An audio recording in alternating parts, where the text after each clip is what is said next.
Greetings. It's hard to be in a bad mood with that music, you know? It's so good. It's so good. Hi, everybody. I'm holding a tiny cat, and welcome to the Sunday show. Oh, I didn't even know about this. Oh my goodness. Yeah. That's so exciting. This little thing exists. It's just, I don't know what its name is. I keep asking and it doesn't answer me. But I've been calling it Little Butt because it's got a little butt. Hey, calm down now. Amber and I were out for a drive. We were getting hot chocolates the other day, and it was pouring rain in here in Oklahoma, like just absolute insanity, torrential downpour. And we saw this little black rat creature skitter across the road, come within inches of getting plowed by a truck, got tossed into a drainage ditch and just is just completely underwater. And then it slithers up an embankment, and we see this, and we're like, it's at the light, so we see it as we're driving by, and we're like, well, shit, gotta go check that out. I'm not gonna be able to stop thinking about that, and you know, I don't want some crows to get it. And sure the fuck enough, as we turned around, this thing was just surrounded by crows that were like a shockingly fast, rapidly gathering group of crows. I've never seen crows move so fast. Eat kittens? Anything. Is that a thing? Oh, they'll eat anything. They'll murder things and eat it. Oh my God. And so this whole story is taking me on a wild ride.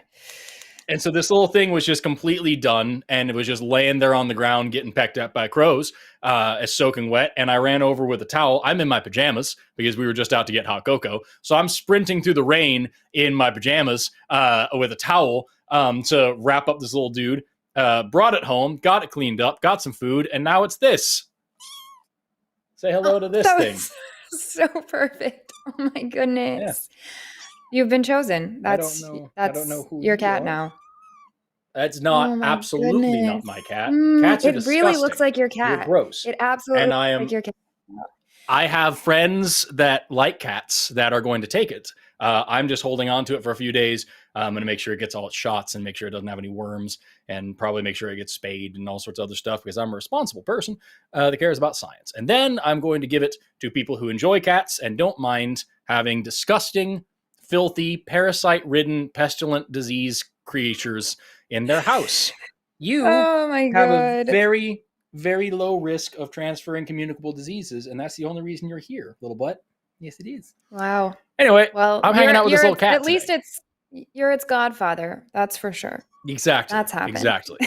Me and little butt against the world for a couple more days until somebody else can take care of it. But I'm just hanging out with this little cat.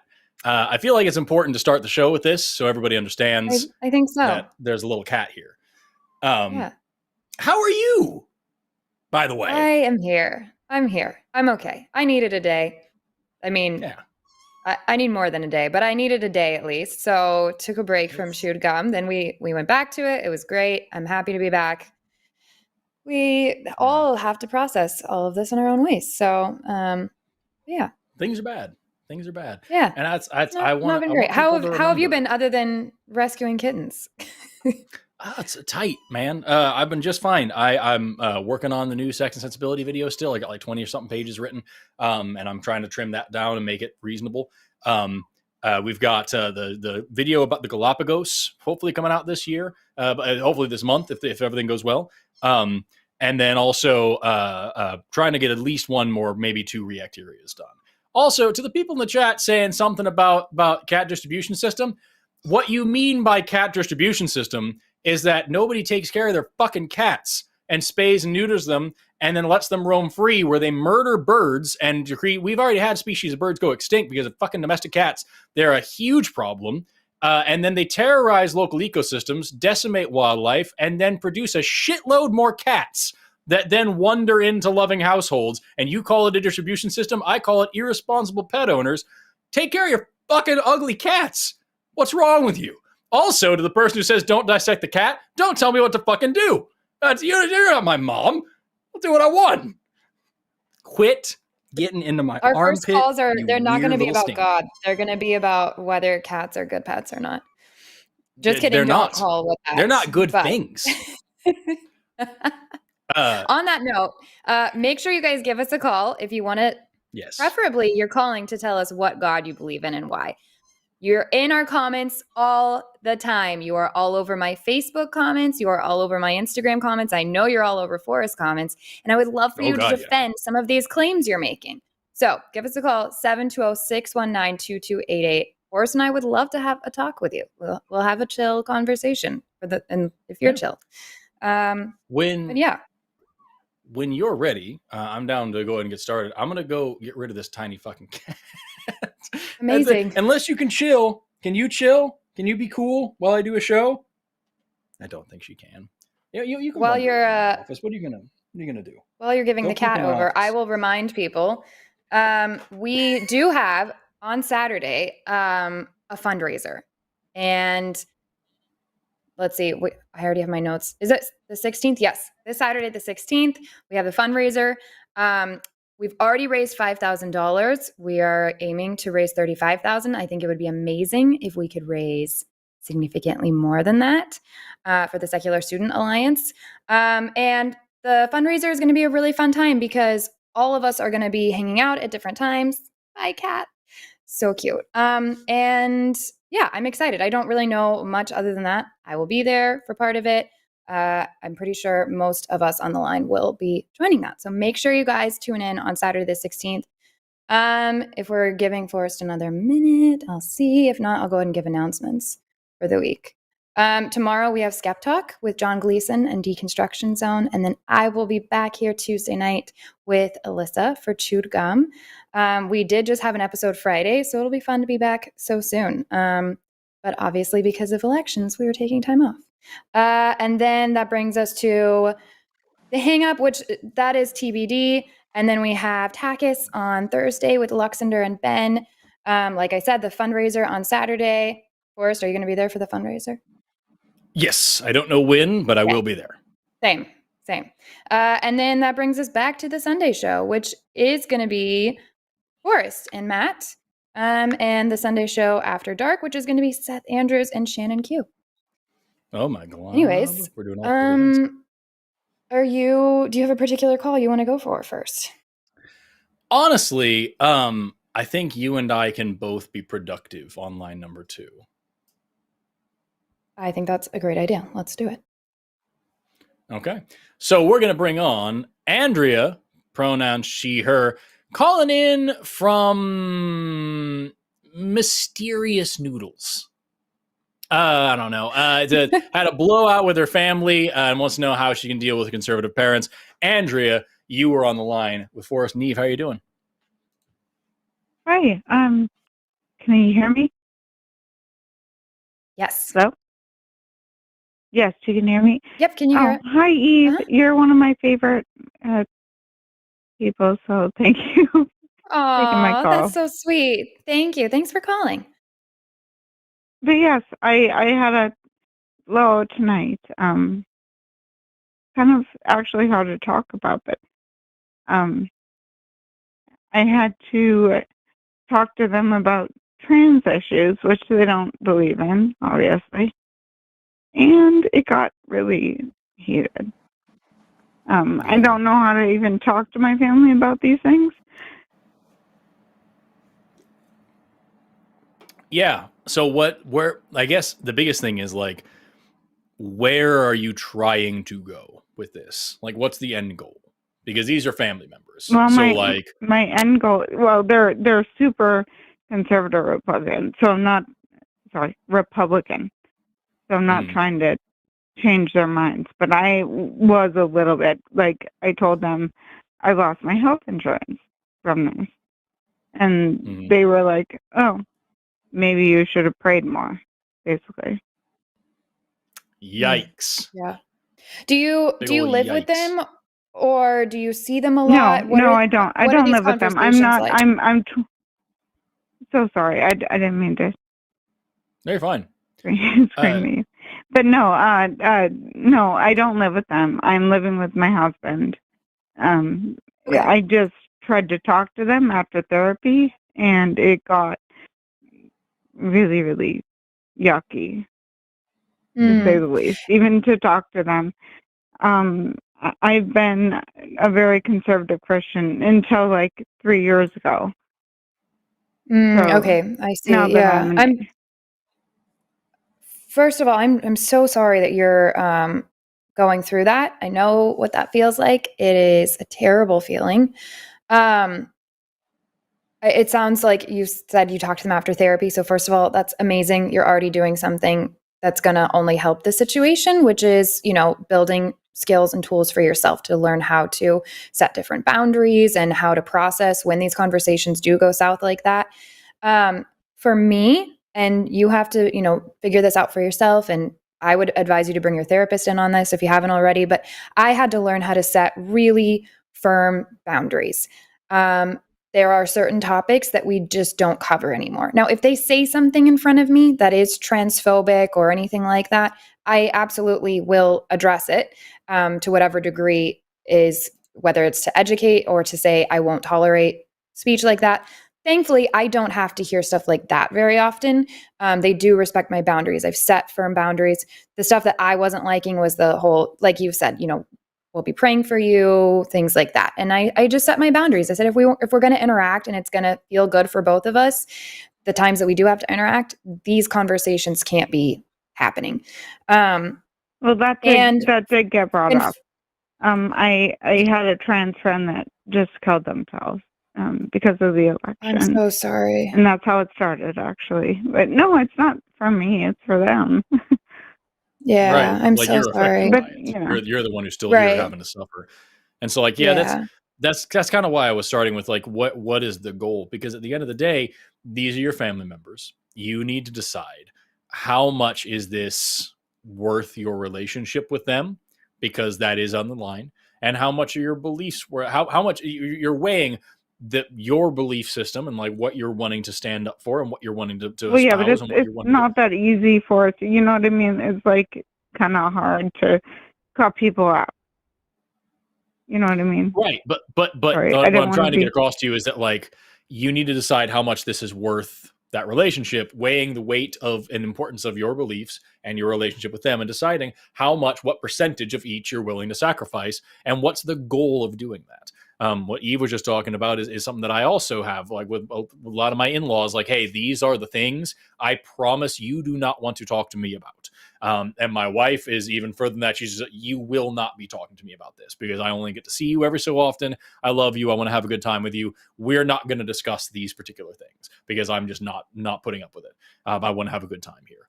If this is something that's dear and near, seems like that's not going to happen with me, though.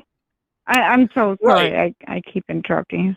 No, you're fine. I'm just trying to explain that that's one thing. And then now, like, if that isn't a possibility, if this is something that's very near and dear to you and they're pushing these boundaries, then you need to decide how serious the conversation needs to be. If the conversation needs to happen, then where are you willing to go with it? And how far are you willing to push it? Can I comment on that? Yeah.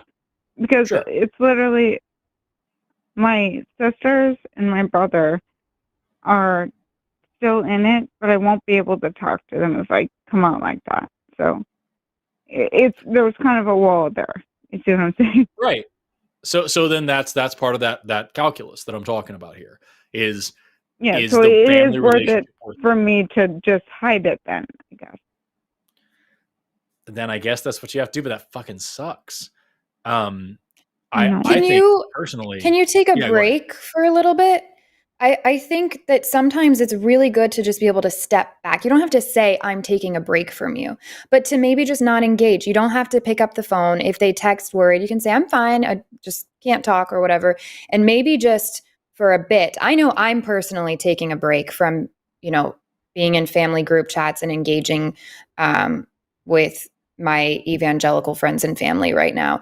And so that's not something I like. But I'm nodding. Yeah, no, that's all good. But I think that sometimes even just giving yourself a breather to have time to figure out what your long-term strategy is going to be with family is a great place to start. Because if this is causing you emotional distress, understandably, then give yourself a break. You don't owe them conversation right away. You don't owe them staying on the phone. You also don't owe them a reason for why you're getting off the phone. If a conversation is going a way that you don't want it to, you can say, I'm so sorry, something just happened over here, I've got to go. And you don't have to tell them why. If that is too difficult to even have that conversation. So I think listening to you talk now, if I were you, my strategy would be to just buy myself some time and space just for a little bit while you sort out with yourself and maybe with a therapist what you want to do long term in these relationships. Yeah, well, that did help. I appreciate it. I'm sorry if I came out abrasive. No, you're clearly going through some shit, and you're having don't an worry emotional about response. it. You have no reason to. Yeah, not like you're being a jerk. Thank you, Forrest. Well, I'm so sorry about your friend, too. That I can't even imagine. I wouldn't be able to have conversations that you were just having to have. So, my heart totally goes out to you, and I wish you the best on figuring all of that out. It's not fun. It's not easy, and you shouldn't even be having to do that to begin with. Yeah, and like I could sit here and walk through the conversation from everything, like what you could say this and this and this, but it's not going to help you or anybody else at this point. I think the best thing is what Eve said: just take a break, take a breather, and find a way to work back into this relationship in a way that is productive and healthy for you. And don't be afraid to set some serious boundaries if you can. If it's not something you can get into, like I have in-laws that don't know I'm an atheist that just keep asking me when I'm coming to church. I'm like, I don't know, maybe soon. Wait. You have in-laws that don't know? Yeah. And because the absolute best thing that could happen with them finding that out is that it makes an old woman very sad.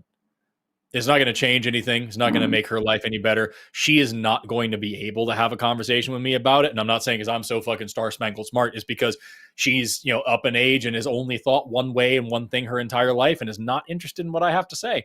And so the best case scenario is this old lady is now upset and scared for my soul and dies upset and sad. And that's what I'm worried about. Yeah, so fuck that. Like I'm just gonna smile and not talk about it. And if she brings it up, I'll just politely decline to have the conversation or have something mysteriously come up that I can't. And sometimes when I go to a family function at the church and I'm just gonna stand in the back and not say anything and be polite and then leave and be fine. And everybody who knows why I'm not happy there, we can talk about it later. And everybody who doesn't know, it doesn't matter. And it's the exact same thing as if I were to go visit a mosque or a temple or a church or whatever like that. If I went today, there's a mosque and a Hindu temple in my town. If I went there today, I would take off my shoes and I would shut my fucking mouth and I'd be respectful and polite and I would get through whatever I had to do. I'm not in there to cause problems. And it's the same thing with that. If I have a family member that isn't being hurtful or hateful, then I'm just going to let them be whatever they are, let them think whatever they think, and we're going to be fine. And if they say something shitty, then I'll bring that up and I'll make a stink about that. If that same person that's what I kind of did, racist, though. I literally, they said something shitty and I brought it up and then I'm like, what do I do now? Because now I'm like, I'm not a very kind of confrontational person. Then that's the line you have to draw. And you can say, listen, I'm not a very confrontational person, but what you said here was really fucked up. And I understand it isn't what you believe, but it is something that's very important to a lot of people. And it's clearly causing a lot of harm for you to say something this awful. And so it is what I believe. That's why it is right. I'm just saying, putting it off in that way distances you from the conversation, because you were saying that there's certain people you will lose contact with if they know about your belief systems and your beliefs and your ideas and all these things. So just putting it off that way and saying, this is really hurtful to a lot of people. It's hurtful to me because people I care about are involved in this. And I really would appreciate if you didn't bring it up around me, or if you were going to bring it up around me, be fucking nice. And if you can't do that, then you're going to lose a little bit of your contact with me because I'm not going to be comfortable or safe around you. And so I want to have this relationship with you. I want to be in touch with you. I want to talk to you about everything under the sun. In this particular case, just like if we were talking about XYZ other sensitive topic, I need you to be respectful. I just don't think that they're actually going to talk to me. at all. That's like if you want to have contact, then I'm just going to lose everyone in my whole life at this point. Then that is the calculus you need to perform. Is this worth that relationship? And if it isn't, then let it go and move on. And if it is, and then you need to fight it out. And if you can find a balance in the middle where you set a little bit of a boundary and you just have some ground that you're claiming and you're not trying to win the whole war, that's probably best. But at the end of the day, you need to do the calculus in your head of how much you are willing to sacrifice your relationship for your comfort, your safety, and for the moral good. And there's no right answer to that I can give you. That is 100% up to you to figure out. All right. Well, I appreciate talking to you. Thank you, Forrest. Thank you, Eve. Thank you. Thanks, Andrea. Thanks so much for calling. Good luck with everything. Bye-bye. Thank you so much. That sounds fucking awful. Awful. Yeah. Yeah. And that's one of the hardest parts.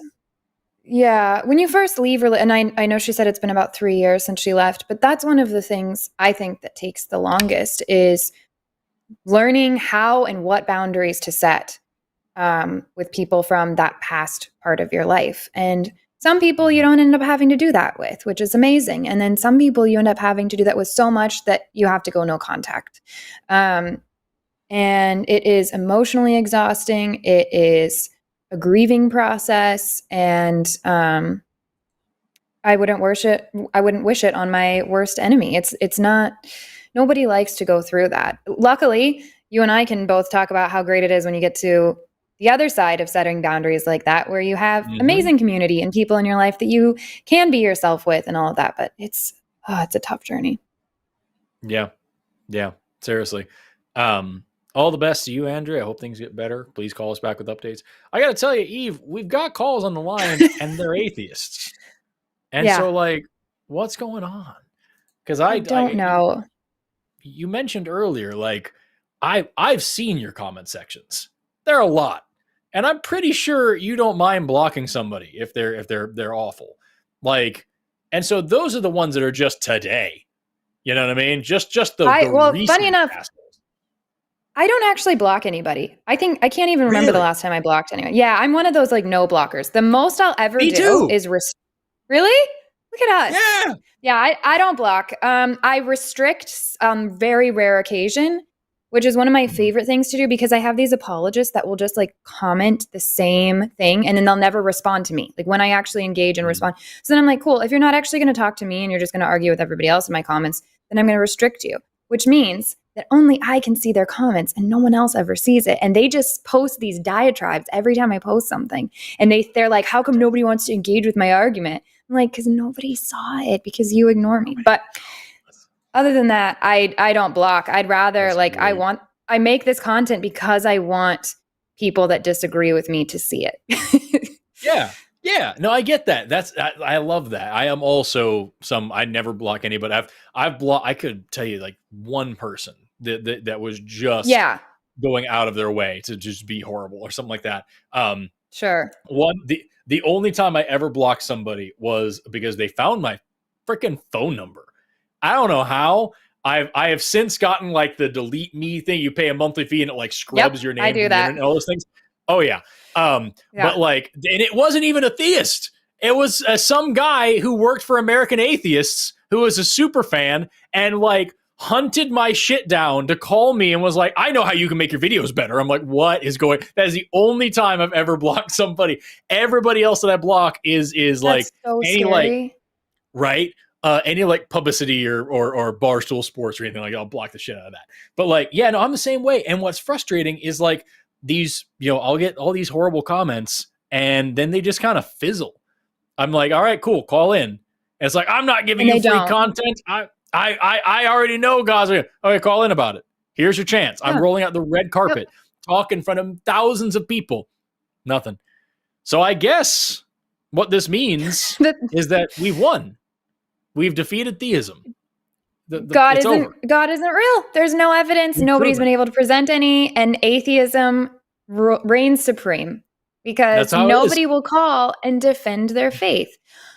Also, I really don't understand when people don't call when you and I are on because Mm-hmm. We are very chill. Like, compared to your average, I won't drop names, but compared to your average The Line hosts, we're like pretty chill, and we like conversation, and we are even silly a lot of times. I don't know. I feel like, not to speak highly of us, but if I was going to call and want to enjoy a fun phone call on The Line, I would call us.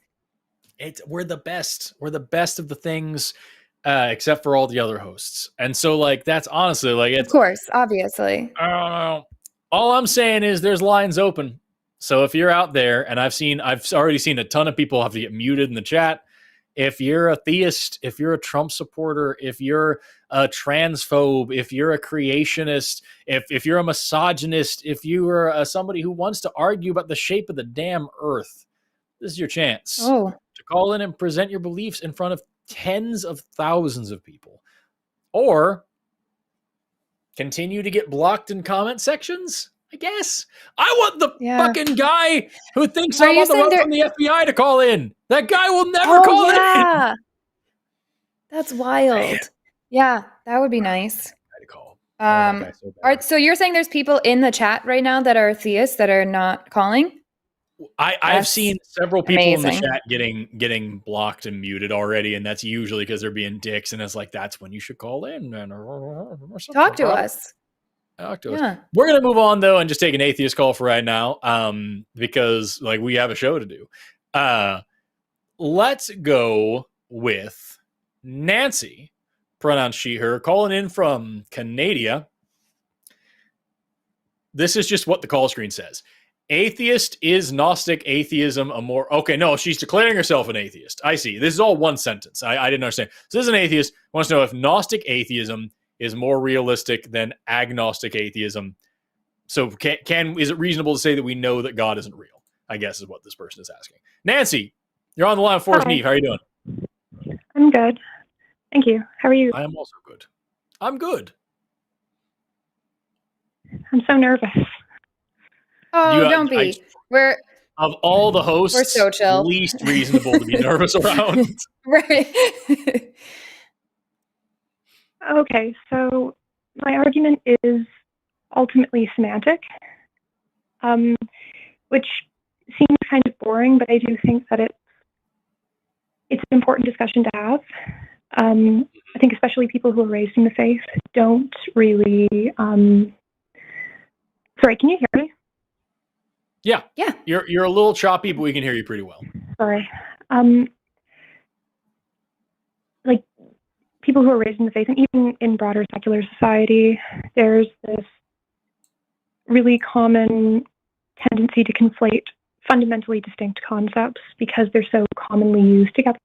So I'm sure you guys have probably heard this before because I think it is brought up, but I just wanted to get into it a little bit. Okay. So,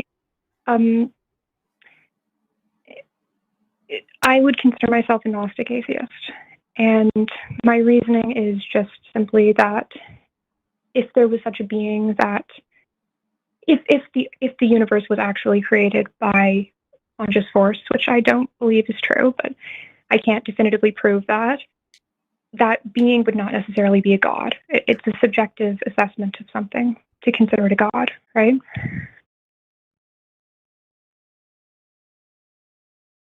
I mean, I think I'm understanding what you're saying. You're saying that, like, if something that people call gods exist, then to even describe it as a god is us putting our definition on that thing. And so at the end of the day, even if something so powerful that it can create the universe is a thing, there's no reason to call it God. Is that what we're getting at? Essentially, yes. And I mean, I also even just wanted to get into a little bit more about, what a creator being is, because the term God doesn't necessarily refer to a creator being, right? If you think about like polytheistic pantheons, it's very common for not all of those gods to be creators of any living thing, right? They're just beings, they're powerful beings. So, I don't know. Is there anything you want to add to that? Yeah, I think so. Here's my take on this whole like agnostic atheist versus Gnostic atheist.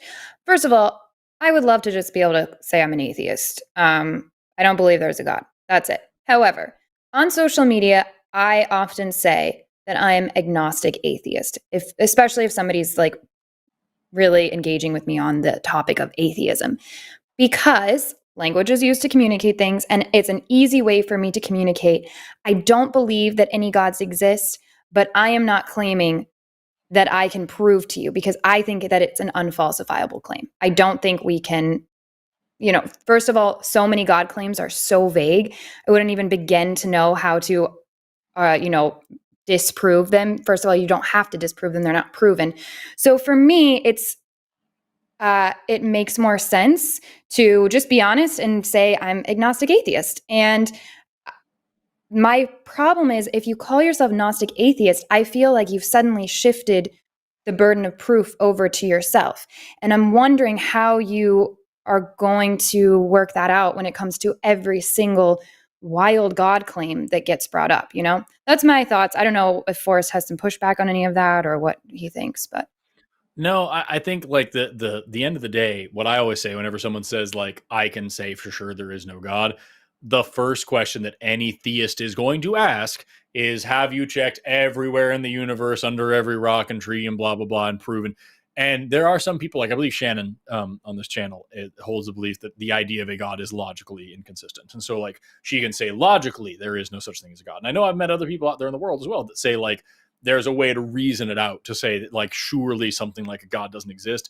But I know the common theist argument is then going to be, well, you don't know about this one random thing, and maybe if I change the definition of God, and if I mean this, but literally I was just on AXP, and we had a guy call in and say that pure existence is God, and that everything existing is altogether a thing called God, and God is not a conscious agent. And we're like, okay, then you just picked a thing and called it God. Congratulations, neat. And so like that is actually sorry. I was just going to say, if you, no matter where you stake your claim here, I guarantee you're going to find someone with a God belief, either theoretical or real, that is going to fly in the face of your thing. And it's easier in general to just say that you're an agnostic atheist because you don't know what a God is, let alone whether or not one exists. And you need evidence for all of these things. Well, that's the crux of my art. That's the argument I'm trying to make, right? So I would say that because there's so much inconsistency about what constitutes, like, for example, a Christian would not consider Anubis to be a god necessarily, like a strict Christian, right? They would say that that's like, if you think about the transition from polytheism to monotheism, there was a lot of, if you look at these polytheistic societies, they consider the gods of another society to also be gods. But then as those societies transition into monotheism, they consider those to be monsters or demons rather than true gods. There's only one true God, and that's the transition. So, fundamentally, there isn't any. What one considers a god is ultimately fundamentally subjective, and therefore my argument is just that I can't definitively prove, of course, I cannot prove that the universe wasn't created. I cannot prove that there isn't some kind of conscious force behind it or anything. But I can say that isn't inherently a god, and that it's ultimately your decision to worship this being or to perceive it in a certain light is what makes it a god. So the truth of the matter is not relevant. You know what I mean? Mm-hmm. Have you had debates with theists where you tell them that you're Gnostic atheist? No. Yeah, I think I'd just be interested in how that goes. That's why personally, to me, I can't claim to know. There's certain gods where, like this evangelical God claim, when they get down to the all-knowing, all-powerful, whatever, that's pretty easy to dismiss. And so I'm more comfortable with, the more specific someone gets with their God claim, the more comfortable I am with saying I'm more on the Gnostic than agnostic side of my atheism with it. But still, I just feel like things have to be super defined for me to claim knowledge or to say that I don't have knowledge of it. I don't know if that makes sense to you, but yeah, I wouldn't find that to be helpful. To me, I want to just be able to say I'm an atheist. I just don't believe in a God. Nothing else to it. I'm not claiming anything other, all that should tell somebody is that I don't believe in a God. It shouldn't tell them that I know something they don't know, or that I don't know something. It's a matter of belief. It is a position of belief for me. And really it's a position of disbelief. So I think that's why getting into the semantics of it all, I've played around with that so much and I'm kind of over it, and I'm ready to just be able to say, I just don't believe in a God. Let's start there. Mm-hmm. Easy squeezy. I understand. I also wanted to kind of touch upon the fact that a lot of people will make the argument that, you don't know that the universe has a creator.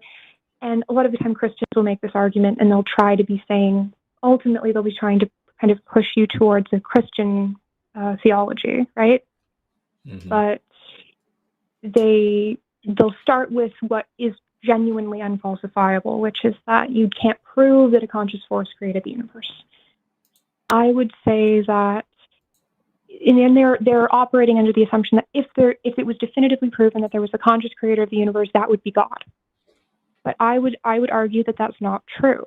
I think that if it were determined that if it were definitively proven somehow that there was a conscious creator of the universe, it revealed itself to us, and it was like the most weird thing ever. Like it was something creepy and weird, and it looked weird to us, and it acted weird, and its reasoning for creating the universe was something that we couldn't even comprehend, but not in like a awe-inspiring way, rather in a disturbing way. I don't think that these Christians who make the argument that, you can't prove that a God doesn't exist, would consider that to be a God. They would think it was some kind of monster or some kind of trick. I don't know. They accept the Christian God pretty easily, and that God is pretty disturbing and says and does some really disturbing things in the Bible. So I don't know. That's why I just don't find it to be, I don't know that would be very effective. I obviously can't say because I've never called myself a Gnostic atheist in a debate, but sorry, mind if I just... yeah, of course. I agree that the Christian God, is disturbing, but it's disturbing in a way that is intelligible to humans. There's an intuitive component to it, to understanding and accepting a being like that. Whereas if the creator of the universe was some kind of very just disturbing thing, but not in a human way, but in a completely incomprehensible way, I do think that it would be rejected. I don't think that it would be perceived as a God. The common response I get from Christians when I point out some of the disturbing things is, God is incomprehensible. We can't understand. We can't question. We can't, God's ways are beyond a human. They've already accepted that attribute of a God. They've already accepted that whatever is God, we cannot understand it or think like it. So again, I'm just imagining, this is not to like rain on your parade. I'm just imagining the things that you're going to get back over and over again. Yeah, I do. Yeah, that's my big thing. Is like there's even if you were to explain it in like the most horrific way possible, and then reveal, hey, by the way, this is what the God is. You know what I mean? Then immediately, I guarantee you will get people who just change their tune entirely, and you can see that even like when you see interviews with people on the street. They'll go to Christians and say, I have this quote from the Quran about how women shouldn't be allowed to speak and hold office over men and or be allowed to teach, and they should be being silent and submissive. And the Christians will say, that's fucking awful. I agree. That's terrible. No, God, you should never be in this book. And then they say, actually, this is the Bible. And the Christian will either immediately start justifying it and completely change the tune, or they just walk away and they say, fuck you. It's this God, the Bible's right. You don't understand it. God is magic. This is it's taken out of context. It's poetry. It's an allegory. And so like, I think at the end of the day, what you're going to run up against is the reality that you are not dealing with a rational claim or a logical belief system. So trying to bring rationality and logic against it is a losing game 99% of the time. The reason we do shows like this is not for the callers that are calling in. It's for the people listening who are on the fence, who are trying to deconstruct. And so like, for you to say, I bet I can show them how evil this God is. Let me tell you, as somebody who's been doing this for a long time, very rarely, But most of the time, you're gonna end up with some cognitive dissonance and some woo-woo and some nonsense. Well, I almost think that this supports my argument more, because if you're talking about people who would reject the God of the Quran, but they would not reject a Christian God, if the God that revealed itself, or the being that revealed itself, however you want to call it, was just not like their expectation of a Christian God, they would not see it as their God, right? Mm-hmm. Even if it was like, do you kind of see what I'm getting at there? Like, if it was some kind of weird thing. I still don't see it working, because I've had so many of these conversations, and the depths they will go to cling to dogma are some pretty low depths, and some pretty weird depths as well. So I don't know. I say give it a try. Let us know. Like, have those arguments. Use it in debate with Christians or theists of any kind, and call us back and let us know what you hear. But I see we just got a bunch of theist callers now too. Yes, we got several. There are also, I saw several people in the chat while you were speaking saying that they would like to talk to you about it, and they have their own opinion. So, like, if you want to test it out with more theists and atheists, then you go to the comment section of this video after the show's done. Go to the comment section and talk about it there, and you might get some different insight. You might get some people who agree and disagree with you. Yeah. Thank you. Thanks so much. Nancy, I really appreciate you call. Thank you.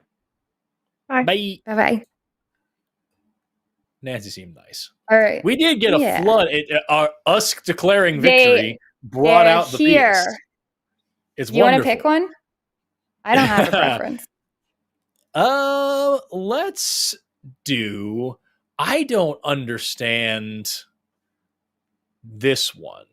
Let's talk to Michael, calling in from Versatile Acorns, who's a theist who says that religions don't have everything wrong, but they don't have everything right. I feel like I know where this is going, but I want to be sure. Michael, you're on the line with Forrest and Eve. How you doing? Hi, I'm doing okay. I'm nervous, of course, but I know you're just going to be like, oh, don't be nervous, but I'm a huge fan of you guys. Thank you. No, be more nervous. He's super nervous. Just kidding. Hey, Michael, thanks for calling. All right, do you want me to start with something? Yeah, sure. Go for it. What's up? So I think that there is a belief in a God that can't be rational, and it's like a pantheist God. And I came to this conclusion after I realized that there's no free will in the libertarian sense, and that I believe in determinism. And that eventually, through a long process, led me to believing in a kind of God. Okay, so you believe in determinism and a God. So you believe that God already knows everything that is going to happen. Your fate, your destiny is already determined. You were born with everything already planned out for you. Yes? I believe, yes. The second part, yes. The first part, there's a bit of nuance there, because I think that God at this time does not know everything, but in the future knows everything that has happened and will happen. Yeah. Oh. But there's a problem with omniscience. There's a paradox there. I can talk about that too, but we'll get into the weeds with that one. But go ahead. So God doesn't know the future. God doesn't know the future because of what I think God is. God is just the mind of reality, and reality doesn't know its own future right now because it doesn't have access to all of the information in the universe, unless quantum entanglement allows for this. But that causes so many logical contradictions that I don't think that's possible. Is God an agent, like an actual thinking dude? I would say, in the way that most people mean an agent, probably yes. I'm not 100% sure on that because I haven't fleshed out my theories, but I would call it an agent, yes. And did God create the universe and the laws of physics and all those things and knows them intimately inside and out? Is God infinitely intelligent when it comes to like how physics works? No. So God didn't start the universe? God is not a creator? Well, if God is the mind of the universe, then in a way it did, but the way that minds work is they develop over time. So the mind of God in the beginning, during the quantum fields part of the universe, would have had no motivation, no intention, no desire, no information. It just would have been the mind properties of the quantum fields, which was nothing. So it's only now that God has a mind, and in the future, God is omniscient. So our existence at this moment is God's cringy, awkward teenage phase that it will eventually look back on and cringe and say that this was where it was just kind of not even smart enough yet. Yeah, and that's exactly it. Yeah. Okay. I just want to understand what we're talking about. So I still don't know if I fully understand your God claim, but I guess I'm more curious to understand how you reached this conclusion. Like, you're talking about the mind of the universe. I don't remember exactly what you said. Like, how did you determine that that's a thing that exists? Sure. Yeah, I can talk about that. So you're aware of like emergence theory, I'm assuming, and the fact that our brain, actually our consciousness, is most likely, in my opinion, the best theory for consciousness is like in integration information theory or information integration theory. I don't remember exactly, but you have different modules in your brain that each themselves have a subjective experience. Then they communicate with each other, and then that forms your conscious experience. Now, if this happens within the brain of a human, I don't see why it wouldn't happen within the mind of the entire universe, or at least the planet Earth, between the communication of humans. So there's essentially a mind of all of planet Earth. Just so Earth, wait, are you saying that if something, if something occurs in a human body, you're projecting that onto the universe, basically?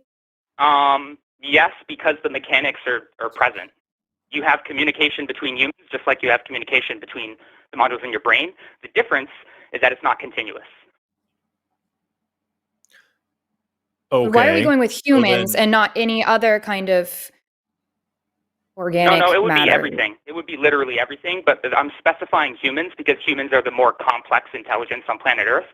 So the mind that basically would create from the Earth would be mostly influenced by humans and very little by animals, but it would also by animals. So then you're saying on a lifeless planet, there is no function to this consciousness and it is not participating in the overall consciousness. Correct. At least not now, but maybe in the future it will. Once our mind that we're all becoming essentially learns how to backtrack the deterministic part of the universe and then essentially recreate souls and beings and worlds from the past into the future, and that's essentially how we get an afterlife. It's not supernatural, it's technological, and it's allowed by determinism. Okay, why are you calling this God then? Because all you're saying is like the combined intelligence and consciousness of all these different things, billions of people and also non-human animals, anything that can think, is all together forming this meta-knowledge, meta-intelligence, meta-consciousness, whatever, that's above all of us, which I don't buy in the first place. But even if I did say that somehow or another, every single one of our consciousness is instantaneously uploaded to the same cloud network that we're all a part of somehow. Well, it's not instantaneous. Sorry to interrupt you there, but go ahead. That's fine. No, I'm just saying none of what you're describing is a god. None of what you're describing is a creative force. You're just saying that us all together, all of our consciousness at the same time, is pretty close to omnipotence, but not quite there yet, and is constantly developing, and we can make things that are kind of like an afterlife someday. And none of that sounds like a religious claim to me. I don't understand why you would call yourself a theist. Right. I've been told this before. I have a purpose to this. I think that religions can be reformed in order to align with atheism and science. And the part of the bridge of doing that is this middle ground. And also I wanted to talk about free will. The fact that we don't have free will means that we're actually not directing the universe. Logic is on its own. So we could essentially worship logic instead of God. That's weird. So I don't understand why you're calling yourself I don't understand why you're calling yourself a theist. No, that's all right. You guys... well, then I'll take your advice and stop calling myself a theist. I'm fine with that. I would, because you're not describing anything that is theistic in nature. You're not describing what anybody else would use the word theist to describe. You're talking about a hypothesis that you have about the future of humanity based on this assumption that somehow or another, all of our consciousnesses are merged together into some supreme meta-consciousness that you don't have any reason to believe in either. So like it sounds to me like you're writing science fiction here, and I don't understand why. And if your goal is to try to create some kind of, but I just can't explain. Sorry, Eve. No, it's okay. There's a delay. I didn't know you were going to talk. If you're reasoning for, kind of wanting to advocate for whatever this theory is that you have, is to try to create a bridge between atheism and, some of these theistic religions, I don't see that working at all because of the reasons Forrest pointed out, which is that this doesn't follow anything that they would recognize as a God claim. And when people are following these theistic religions, it's because that's filling in the gaps for them as far as they think something created the earth, So it's just as big of a stretch, if not maybe more, to take them down the path you're talking about. I think it's more valuable to take people down the path of what is true and what do we have evidence for. Okay, I hear that. I do have a lot of success with theists talking about this with them and bringing them closer to atheism, but I understand why you would say this is not a valuable route to take and why Forrest says this is basically a nothing burger, as I was told before. I don't know, those aren't your words, Forrest. That's what I was told the last time I called the line. But I'm going to keep working on it. I really think a bit more of a rude way to say what I was saying. Yeah, that's why I was so nervous to call. But you guys were so nice to me. You were really, really nice. I appreciate that. I think it's a fun thing to sit around and talk with friends about. I'm not seeing value in it yet as what's being described to me. So, right. Yeah, have fun with it. A little bit in my soul, but I'll keep working on it. I'm so sorry, Awesome. but thanks for calling, Michael. Take care, Michael. All right, Bye-bye. bye. All right, bye-bye. Nice dude. Nice. No problem with Michael as a person. Yeah, totally. We've just, got science fiction. Yeah, exactly. Should we just start from the top of the theists and work our way down, or what?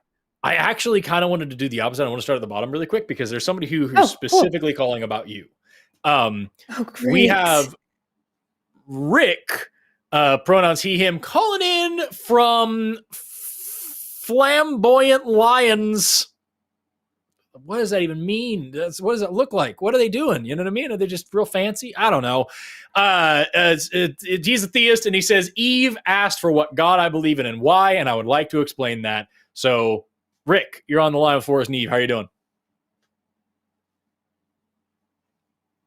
Rick, are you there? Well, maybe not. Hey, there we go.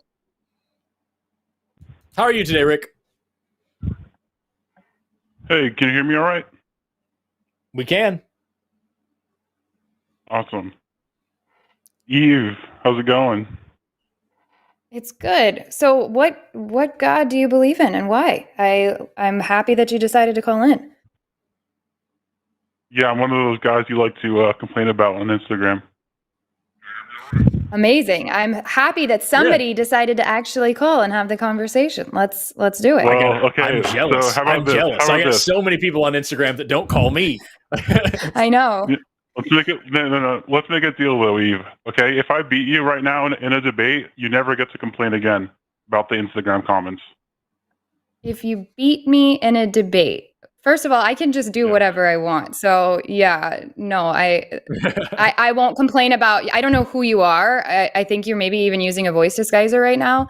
But I'm not gonna agree to anything. I can say I won't. Yeah, no, because also who's going to determine who won? That's just a silly premise. That was going to be my first question. If you actually believe something and you want to tell us why, then do that. But if this is a game for you, I don't know why you called, Okay. Well, actually, I believe in the necessity of God. Does that? So wait a minute. You believe in the necessity of God. Do you believe that God is real? Or do you just think that it's a necessary thing to believe? No, I think he must be real. Why he? Okay, which God, by the way? Well, why would it be a woman? Why would it be a man? Right. Do you think God has a penis?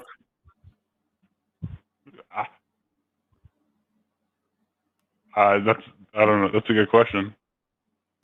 Yeah, so which God do you believe in? I don't know. I'm just saying there must be one. And why must I saw one in a vision. Yeah, I had a vision of God, so I can tell you about that. I don't had think you visions of a lot of things. Yeah, I did. I had a vision of. I did. I had the beatific vision. I got to be honest, it's along with what sounds a lot like a voice changer and now just like clearly having absolutely nothing prepared and like kind of going off the seat of your pants. I think that you're just fucking around. And if you want to waste our time, like you can just pull out the stops now and say whatever dumb thing you want to say and we can move on. Or if you actually have something interesting to say, we can do that. But like, if you're going to troll, at least make it fun. Like it's getting boring fast. What? I said, I think you're a troll. I don't think you're serious. I think that you're trying to waste time and be stupid. And I don't take it seriously. Do you have evidence? So do you have evidence for your God? How about you just address my arguments? Forrest? You haven't made one. You didn't make an argument. You just said, I think there's a God, and I had a vision. I said it must be necessary. I said it's necessary. It's necessary, and you haven't refuted that. You have to say why. You have to actually follow up. Because how else can you prove that we have consciousness? Okay, so that's a totally different thing. So consciousness is not necessitated by a God in any way. Prove it. Okay, so consciousness is very clearly just the emergent property of the electrochemical activity of a brain. I, on this very show, have even illustrated a hypothetical, theoretical evolutionary model for consciousness showing different ways in which it works. We've addressed consciousness in different animals at different phases and different levels. Like, if there is a need for God to control consciousness or to be a part of consciousness, what a stupid fucking way for this God to reveal itself. And also it's horribly inconsistent because consciousness even exists in different levels amongst just human populations. And someone who could have dementia could be losing that consciousness. So like, are they losing their connection to God? What does it mean? You're just taking a thing that you don't understand and propping it up as a reason to believe in magic. And that's a silly thing to do. Again, I don't think that's actually what you believe. I think you're just a troll who can't come up with anything interesting to say, considering the fact that your response to why do you use he, him pronouns for God is why could God be a woman? What a fucking brainless thing that was. I don't think you're serious, Rick, and you've yet to prove me wrong. So why is Armageddon calling me out in the chat? What? Why is Armageddon calling me out in the chat? Amargan is one of our producers. He probably doesn't take you seriously either. Yeah, why is he talking shit? Why do you care about what's happening in the chat when we're talking to you? You called in, you claim that you believe in a God. So far, you have barely told us which God this is or anything about that God, and you've given us zero evidence for the existence of it. I guess you are a troll because this is not even a conversation at this point. You're just like hanging out on the phone. Okay. Which is really wild considering you started this whole thing off saying, if I beat you, then you don't get to complain about comments. And you haven't even started having the conversation. Right. I bet I can beat you in a debate. I don't know what consciousness is. There's the whole debate. Eve, you need to go easy on us. Why would everyone call you if you're so good at debate? Please, go easy on me next time. We haven't even started. You didn't even start the conversation. I have not said anything. So to tell me to go easy on you is absolutely wild. Yeah, maybe. I got to say, Rick, I take it back. Because earlier on, I was saying, like, God damn, I wish these people on Instagram would call in. I no longer, you have proven me wrong. I don't think people from Instagram should call in because it's going to end up with a conversation like this, where you just say nothing for like 6 minutes. And no one learns anything and no one gets any happier. Nothing's better. This was a monumental waste of time. And I got to tell you, man, if you're going to be a troll, be a fun one. Put some effort into it. Put your mind to it. You could do better than this. This could be a lot of fun. Fuck Trump, though. Fuck Trump, though. Agree. We ended on a positive. Right. Fuck Trump and fuck off, Rick. Goodbye, Rick. This is over. Oh, that was so weird. Yeah, that's the best thing came out of this. So confident. He was like, if I beat you, you have to agree. Bro, how about if you actually start the debate and like get somewhere first? Try a thing. Try a thing. Oh, now man. I will only complain about Instagram comments even more because if this is what you guys have when you call in to offer up your evidence, no kidding. Of course you don't call in. Damn. It's a bad time. We've got plenty more theists though, and like we would always have room for more. We got at least one line open for more theist callers, and preferably only theist callers if that's okay. But next we're gonna take Kyle, pronouns he him, calling in from Imaginary Leopards, who has some reasons why atheism is harmful. Kyle, you're on the line with Forrest and Eve. How you doing today? What up? Hey, so I got to start just by like putting out a frame here so everybody understands. Kyle, you called me a long time ago as a questioning Christian, and we talked about the God of the Bible and how awful he was, and you agreed that it sucked and it made no sense. And over the course of like 3 calls, you deconstructed your religion, and you were like, you know what? It's actually better. Like, this is freeing. This is working for me. And then you called me back and said, actually, being an atheist didn't work out for you, and you're falling back into Christianity, and it's actually a lot easier. And now you're calling to say that you think atheism is harmful. What's going on, man? I could ask us all that question, I suppose. Oh, Kyle. That's a lot. You were meant to destroy the Sith, not join them, Kyle. What's going on? Well, I would say like, man, I would say that it's all in some way, shape, or form a cult. I mean, you know, the Christian side, the atheist side, it's all a group of like-minded beliefs that hold to it. Oh, you know So that's not true, on. Kyle. But Kyle, You know that's what not true. beliefs do all? Yeah, but Kyle, what beliefs do all atheists have in common? Enlighten me. And if there is no like, Well, they don't. That's the thing. Being an atheist isn't just one. tells you That's the one thing. problem. It just tells you that they don't believe in a God. So maybe you found some groups online. I don't know what your data pool is for this perspective, but atheism is not like this club or this group where we all like go to atheist church and agree on stuff. More often than not, I find myself disagreeing with most of my atheist friends about all kinds of things, because the only thing we all have in common is that we don't believe in a God. So now isn't that I'm already confused. Do what? That's not a problem or a concern to you at all? What isn't? Do you no any more than you agree like, on? I'm sorry, Kyle, but like, is it a concern to you how many adults don't believe in the Easter Bunny? I mean, if it literally makes your life that much better, then why not? You know. So Kyle, can I take Because a it's second not to explain to you why I'm an atheist? Yeah, go for it. Yeah, so I didn't choose to be an atheist. I was a Christian. I believed wholeheartedly for my entire life. And I reached a point where I wanted to get closer to God, or close to God at all. And I started really pursuing knowledge of God and the Bible. I was in ministry school. I was doing all the things. I was in my prayer closet every day. And long story short, I realized I did not have a good reason to believe that any gods existed, much less the one that I had been believing in. And so I found myself just in that state. And I was like, wow, okay, I don't believe any of this. It took a year or two till I heard the word atheist and went and actually looked it up and was like, oh, wait, that is what I am. I just don't believe. And so being an atheist is not the same thing. It is not even the opposite of being a Christian. It's the opposite of being a theist. So being an atheist doesn't tell you, is this person, do they subscribe to, what are some of the examples, like secular humanism or anything like that? It doesn't tell you about their values at all. That's different. You have to start looking into other things if you're wanting to be part of a collective group.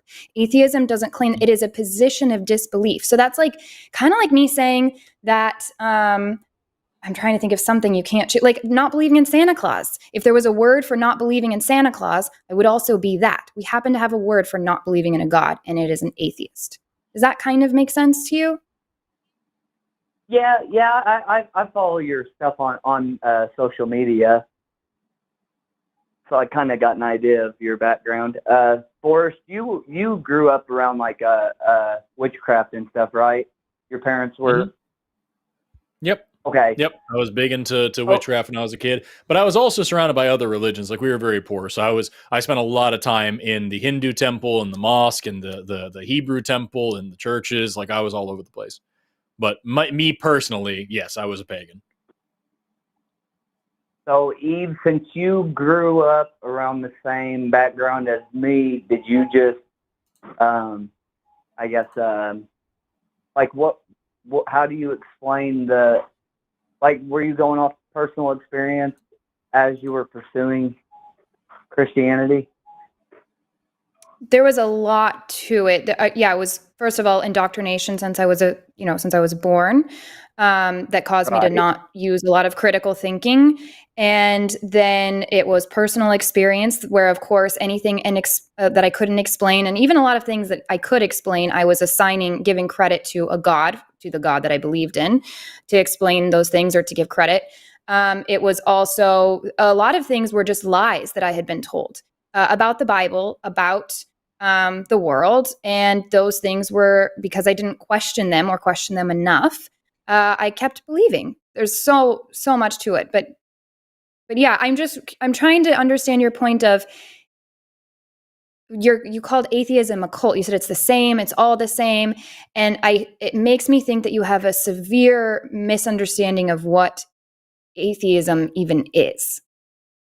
Well, if you define cult as a group of people that hold to a closed-minded view, I mean, surely all atheists have to agree on certain things like evolution, this, that, or the other. Nope, they don't at all. The only thing that all atheists have in common is that we do not believe in a God. Some of us claim that we know there's no God. Some of us claim we don't think there's a way to know. Some of us think that it's, all kinds of weird. I've heard some really weird shit from atheists, and I don't agree with them. So, but I'm still happy to say I'm an atheist, because that doesn't mean I agree with the flat earther atheist that's out there. It means I don't believe there's a God. So you cannot assume anything else. And it doesn't even mean, I'm not willing to ever believe in a God if evidence was presented. It literally just means I don't currently hold belief in a God. Okay, so how would you define the word cult then? I don't remember what you just said, but I didn't have a problem with it necessarily. Yeah. Cult is defined as, it's the lay term for a group of perceived as requiring unwavering devotion to a set of beliefs and practices, which are considered deviant outside the norms of society. That's usually why cult is differentiated from religion, because it's a deviant, aberrant, weird thing. But the actual definition here is a relatively small group of people having religious beliefs or practices with regard to others as strange or sinister, misguided or misplaced admiration of a particular person or thing, or a system of religious veneration or devotion directed towards a particular figure or object. So there's a lot of things here that you could easily say is a religion. All religions are cults. The only reason a religion isn't a cult is because it's mainstream. That really is what it boils down to. If you get a cult, it's a socially accepted cult. Yes, exactly. A socially accepted cult is a religion. Can I ask a channel, like the Line channel, related question, and you tell me to fuck off or whatever on the question? I doubt we're going to tell you to fuck off, Kyle, but what's your question? Okay. All right. Obviously, this is like a job for you guys. And my question is, are you guys directed on what you can and can't say, what you have to be in line with, this, that, or the other? Nope. I've never been told that ever. Yeah, there are certain things all everybody who is a host here has pretty similar beliefs because of our understanding, our own backgrounds. Also, most of us, talk in real life and share ideas quite a bit. And so but we certainly disagree on things. There's stuff that we don't all agree on. I also host other shows on other channels that I do for free. And the only rule over there, I work for with the atheist community of Austin, and they're a 501. And so I'm not allowed to talk about politics and shit because they're a nonprofit. But gotcha. And then they also, as an organization, they have their values. So on any of these shows, if I were to be homophobic or transphobic or shitty and racist or something like that, I would be kicked off of this platform because the people who run the platform and the people who host the platform wouldn't want to be a part of it. They wouldn't want anything to do with me. I'd be making them look bad. And that would be the same as any other job ever. So no one's making me believe anything. No one's telling me what I can or can't say. It depends on what organization I'm working with as to what I can or can't say legally. But here at the line, at least I can tell you, I do get paid to be here. I make a portion of the revenue off of the shows. So it's not a huge amount, but it's something nice. And I can say whatever the hell I want and espouse any opinion that I like. And if it's one that doesn't sit well with the company can tell me not to do that or to fuck off because they don't like me. But no one's going to tell me to change my mind or my beliefs or my opinions or what I'm expressing to benefit the organization. That doesn't make sense. Also, we disagree with each other on here all the time. It's not over, human values and, human rights. But Alyssa and I have different perspectives. That's why, with different callers, she is my co-host over on Tuesday nights. We'll say different things and have different answers for stuff. We've changed each other's minds about stuff. I just heard Forrest and Jimmy debating something on his podcast the other day. They were going back and forth on a topic, and I've definitely heard Matt and Jimmy debate about stuff on air. So yeah, there's no I don't know if you're trying to connect this with the cult thing, but yeah, we happen to all have in common that we value skepticism. That's kind of it. We're just fucking cool people is all, and so we all get along real well. That's all that's happening. We all hang out. Hey, that's why I'm still calling. So I will go back to the original question that I put into the queue. Yeah. I had called Eve and Seth one time, and I was basically telling Seth how my mom is one of those, even if the Bible is bullshit, if the Bible is wrong, I don't want to be right type of person. Mm-hmm. And we are very close. Do you guys value relationship and family relationship? Depends on who the family is. Yeah, to a certain extent. Relationships are extremely important to me in life. I have chosen family. I have biological family. I have different relationships with each of them. I'm married. I value that relationship very much. So, yeah. Do you guys value their feelings? Do we what? Do I what? Do you value their feelings? Depends on who they are. To a certain extent. It depends on who they are and what the feelings are. So, if I have a family member, I'm the same as Eve. I have cut out biological family members. I've cut them out of my life and not participated in a relationship with them anymore because they were toxic and harmful to me. And there are other ones that I've tried to maintain a relationship with, and it went either good or bad depending on whatever. At this point in my life, I don't really actually have any biological family left, but I do have my wife and my in-laws, and I value them. But I don't value my in-laws' feelings enough to where if they were to say something racist or transphobic or whatever around me, that I wouldn't call them out. And even to the point where it might hurt their feelings, I care more about standing up for what I believe in that case. Whereas with my wife, I care about her feelings very much. And if she said something wrong, I would sit down and talk to her about it and be like, hey, here's what's going on. And then we would have that, we get to a point, if Amber started being racist all of a sudden, I would say, okay, we need to get you to a doctor. Something's going on with your brain. Something happened. What's going on with you? And if it came out that actually she just changed her mind and decided that she's racist, we would get a divorce. And I would not be worried about her feelings because I care more about the kind of person that she is rather than what her legal status in relationship to me is. That's why we're married. And so that's it. I can't say that there's a line of okay, well, if they're family or if they're this or they're that, I care more. I might care more about their feelings than others, but there's no point in which anybody's feelings at all supersede my morals and what I think is right. Well, I guess why I said that was kind of like how I'm sure you guys know you have, thousands and thousands of people praying that you guys, quote unquote, somehow come to the light, this, that, or the other. I mean, and a lot of people are saying that, at least. I know my mom's praying for me real hard, and still, the needle has not moved. If these people are literally crying out to the God that they believe in, stressed, depressed, just upset and just losing sleep over your disbelief. I'm just asking, would you guys to give them some kind of relief lie to them?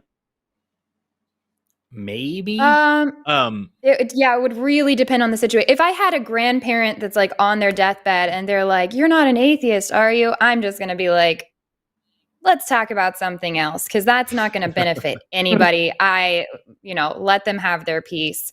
I have a value personally where I found that I don't enjoy my life when I'm not completely fully myself. And a big part of that is letting people know like what I do I don't want to have to hide stuff. So if I have to hide what I do for a living, and obviously in order to share that, I have to explain that I don't have belief in a God. So it would be a very rare circumstance where I would lie, because that is their responsibility. At the end of the day, if they are up all night praying and crying, that is unfortunately their issue. That is part of their religious trauma that they are experiencing. I experienced the same thing when I was a teenager. I remember I had a cousin that I was just like in my prayer closet. I can't believe I've talked about my prayer closet twice in one night, but I was in my prayer closet, crying, pleading for God to show up to this person. And, like he did on the road to Damascus for Paul, and that would happen to my cousin and all this stuff. And I'm sure those prayers are being said about me. But at the end of the day, that is on that person. It is between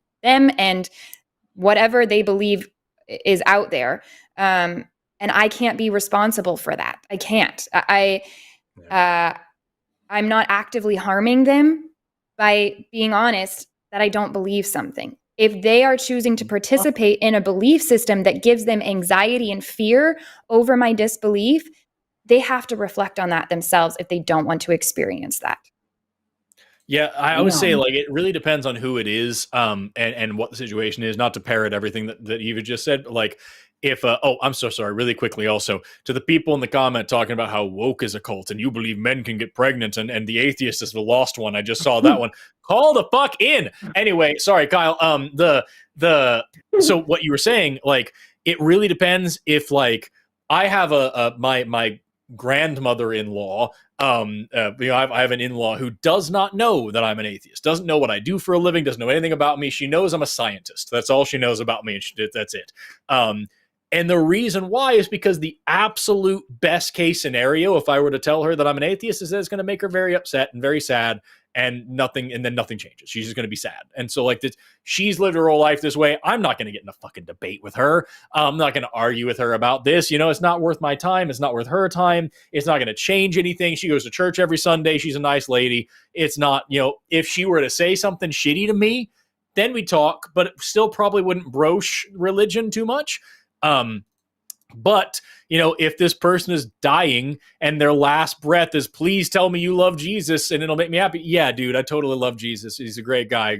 Makes good tacos. Good for him. And like, love Jesus. Jesus is great. Whatever you want to say. And then, and because it'll make that person happy in their final moments. That's awesome. You know what I mean? That's all that matters. It matters more to me that somebody is having a good day and like, yeah, dude, Jesus is awesome. Jesus was really nice, and he fucking gave my dog flea medication when he needed it. It's good for Jesus. Thank you, Jesus. Everybody loves Jesus. Jesus is great. Die now. You know what I mean? That's fine. The rest of the time, no, I'm not going to do that. I'm going to be honest with somebody because I value my own self-worth, and I don't want to lie to somebody and give them a false representation of me. More often than not, I'd much rather be hated for who I am than liked for who I'm not. Because it sucks trying to fit yourself into different boxes. If you try to trim yourself to fit everybody's expectations, you will very quickly whittle yourself down into nothing. And that is the same thing when it comes to religion. So again, it really is contextual and situational. I care about whether or not somebody is going to be made significantly happier for the right amount of time. And if it's a compassionate thing to do, to lie about religion, maybe. But I would also ask you, Kyle, like, if you had a Muslim relative that asked you to renounce Christianity, would you do it even if they prayed really hard and loved it a whole lot and they really cared about you and it just meant something to them? Or would you say, hey, sorry, this is my belief, I can't change? Yep.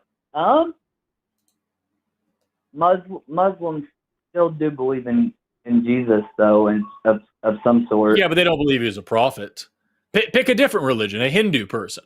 If you had a Hindu family member, say you married a woman who had a Hindu family, and they're like, "Yo, dude, you gotta hear about this Krishna fella. He's great." And if you're not into it, then you're gonna go to Hindu hell. And we love you very much, and we're praying and crying and screaming and begging, and we need you to convert to Hinduism. Are you doing it, or are you lying about it, or are you just saying, "Hey, dude, this is inappropriate. Don't do this to me"? Or does it matter? It does depend on who it is. And I would go back and forth like I am with you, I suppose. Yeah, I guess. But like, I think at the end of the day, you should really be finding something that means something to you, finding the truth as it is to you, and sticking with it. That's what I think you should do. I'm not saying don't ever change your mind. I'm not saying don't ever listen to anybody else. I'm saying that I don't think that it's reasonable for you to be like pulled in every different direction based on what somebody else's feelings interpret. Because then, like I said a minute ago, if you trim yourself for everybody's feelings, you will whittle yourself down into nothing. There'll be nothing left of you. You'll just be whatever anybody else tells you to be. And I promise you, if you don't decide who you are, someone else is going to decide for you, and it will be worse than anything you can imagine. I guarantee it. So like, I think Kyle, you like, it sounds to me, and this may sound mean. I really don't mean it to be mean. I promise you. It sounds to me like you're being pulled and swayed by all these people that are telling you different things, and you haven't taken the time to like really decide what you think and what you want. Well, I know that I have had experiences like the Bible portrays. Sure. And maybe it's a delusion. I think we've talked about those. I think we've talked about those before, haven't we? I don't. I'd asked. I think I asked the question why personal experiences don't count as evidence. Yeah. And then we went. And so like that's kind of like that, and I think we discussed it, and it's the same reason why you wouldn't take it seriously if anybody else in any other religion told you that they have personal experiences. And so like, right. We've talked about the psychology of it. I'm 99% sure if we haven't, we can rehash it. But like, people are prone to that kind of thing. People have been believing these things for a long time. People have had lots of different personal experiences and a lot of different faiths that mean a lot of different things or that mean nothing. You have weird experiences all the time that you don't think about because they don't fall into your Christian framework. Like, there's a lot of reasons why that shouldn't be good enough for you. Well, I would agree that fear-based belief is bad, but I think that choice-based belief in whatever God gives you meaning is honestly, how harmful can it really be to, like, well, okay, are you guys familiar with Timmy Gibson? No, don't know who that is. He was on Seth's podcast, Pentecostal preacher for like 20-something years or whatever. No, I'm sorry. Seth is cool. Okay, well, podcast is cool. I don't listen to it. Well, he is he says he's agnostic but atheist when it pertains to God of the Bible. And he doesn't believe that, he doesn't have a reason to believe that there's a God, but he said that there, and it really made sense. So I want to ask you guys if you guys in some way do the same thing. Like, I won't say like, do you pray over your food to just show like gratitude or a sense of humility? But do you show like gratitude or like say a prayer, just in general prayer over stuff like that? I don't pray, but if somebody when my husband makes me dinner, which is very often, I always am telling him, thank you so much. This is so amazing. I love this.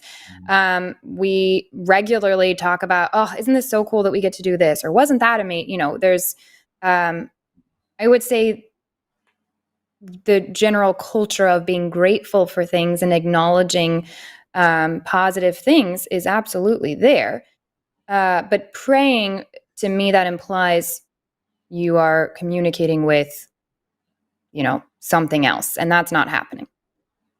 Yeah, I'm very, like, insofar as I could use the word thankful, like, I'm not particularly thanking anybody for the conditions of my life, because I worked really hard to get there, and there was a lot of luck involved, and I'm not going to thank anybody for luck, you know what I mean? But like, right. Insofar as the word could mean gratitude, whatever, you know what I mean? I definitely express gratitude all the time, and I sit and reflect all the time about like where my life is, how happy I am to have food, how happy I'm. Like, I grew up very poor and not in a good way, I did not have a good home life as a kid. And so like, I'm constantly mindful and grateful for having good food to eat, for having clean clothes, for having a clean place to live, for having a bed, for having, clean dishes, for being able to breathe, freely and speak freely and move around. Literally today, I just I'm 32 years old. I've been away from my childhood for a long time, but like I did something today that I realized I never would have gotten away with as a kid. And it just kind of like struck me, and I was like, "Hey, fuck yeah, this is what a wonderful life I have. And I'm so free." And so like those kinds of things. Yeah, I'm grateful all the time for stuff like that. I'm not thanking any one particular person. I'm just grateful for the life that I'm living. I'm very proud of the things that I've been able to build and things I've been able to accomplish. I do show a lot of humility insofar as I'm like, "Hey, man, there's a lot of people out there that are starving to death right now. How wonderful it is that I get food, how wonderful it is that I get water." I'm constantly excited about the fact that I'm able to speak and see and smell and hear and think and understand. Those are all wonderful things that I celebrate all the time and I try to be mindful of. Not one bit of it requires me to have anybody in particular to be thanking. Okay. And I have one last question. I want to see what your guys' response to. Okay, so would you guys say you have ever said that if there is a God, why is there so much suffering? I've talked about stuff like that before. Yeah. Okay, and then what about the other way around where, okay, if there isn't a God, then why is there still suffering? So I think a good way, I don't know, Eve, did you have something you want to say? No, you go for it. I think a good thing that they'll look at here is models. So in science, we use models and we say like, okay, so here's this framework of what could be real. And then we try to use testable predictions out of that. We say, okay, so if this is real, what would we expect to see in the real world? Like, what is reality going to look like if this theory, if this model is actually true? And so that kind of sounds like a little bit what you're saying here. And so let's explore it together. Like, if there is a God that loves us and is caring about us and all these things, does that comport with the reality that there's a ton of suffering in the world, that people are miserable, that people starve and are murdered and raped and beaten and tortured and enslaved and all these things? Does this framework, this model of this loving, omniscient, omnipotent, whatever God match up to that? Well, no, it doesn't. If there isn't a God, then it would stand to reason that chaos would reign unless humans institute order, that people would be the ones to help other people outside of cases of just blind stinking luck, that bad people get away with bad things whenever good people don't stop them, that good people are sometimes misguided and they fuck up and they end up doing bad things for what they think are good reasons, that people are subject to are subject to delusion and lies and misguidance and trickery and fraud and charlatans. And if people can make a quick buck off of somebody else's misery, they're going to. And that when people are treated like animals, they behave like animals. And like all these things that we can look around the world and see are true.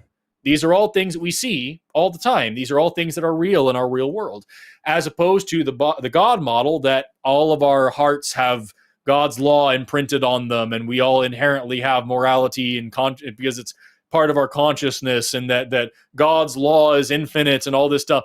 And yet, more often than not, people are able to violate this and get away with it and be just fine. And that it is, at the end of the day, humans that keep like justice moving and keep society intact. So I describe the heart of your question. I'm sorry. The heart of your question is just like, does it still stand to reason that there's, or how do we explain all the suffering and stuff without a God? It's because that's what you would expect to see in a world that is run by people. What's going on with you, Eve? I think it's also important to point out that the word evil I think that's what you were using and saying, why does evil exist then? That's a word that we made up to describe something that we observe. And so these things, when animals go and they kill and eat each other and all that, we're just like, oh, that's just nature. If we were to do that, we call it evil, because we've set up, like Forrest pointed out, we've organized ourselves. We've decided on different things as a society that is good, bad, evil, all of those things. And so you have to remember that we're the ones that have decided that that's what it is.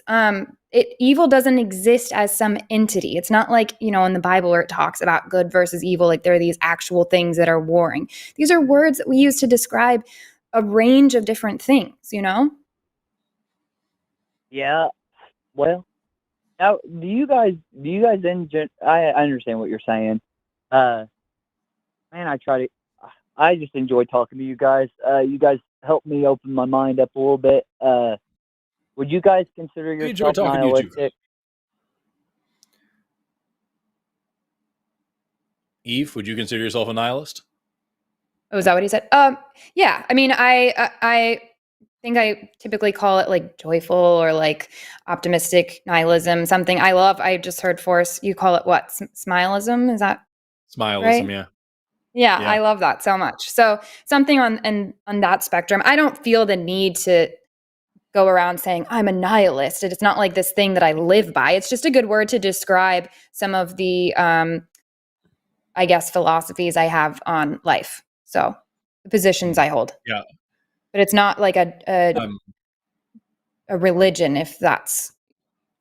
Anyways, Forrest. Yeah, no, it is just a philosophy. And like, yes, I am also a nihilist. There's different kinds of nihilism out there. And so like a lot of times Christians especially will use nihilism as this like buzzword to say you believe in nothing and just the nothing is anything. And like either you don't believe anything exists or you believe in no goodness in the world and you're just depressed and miserable and angry all the time.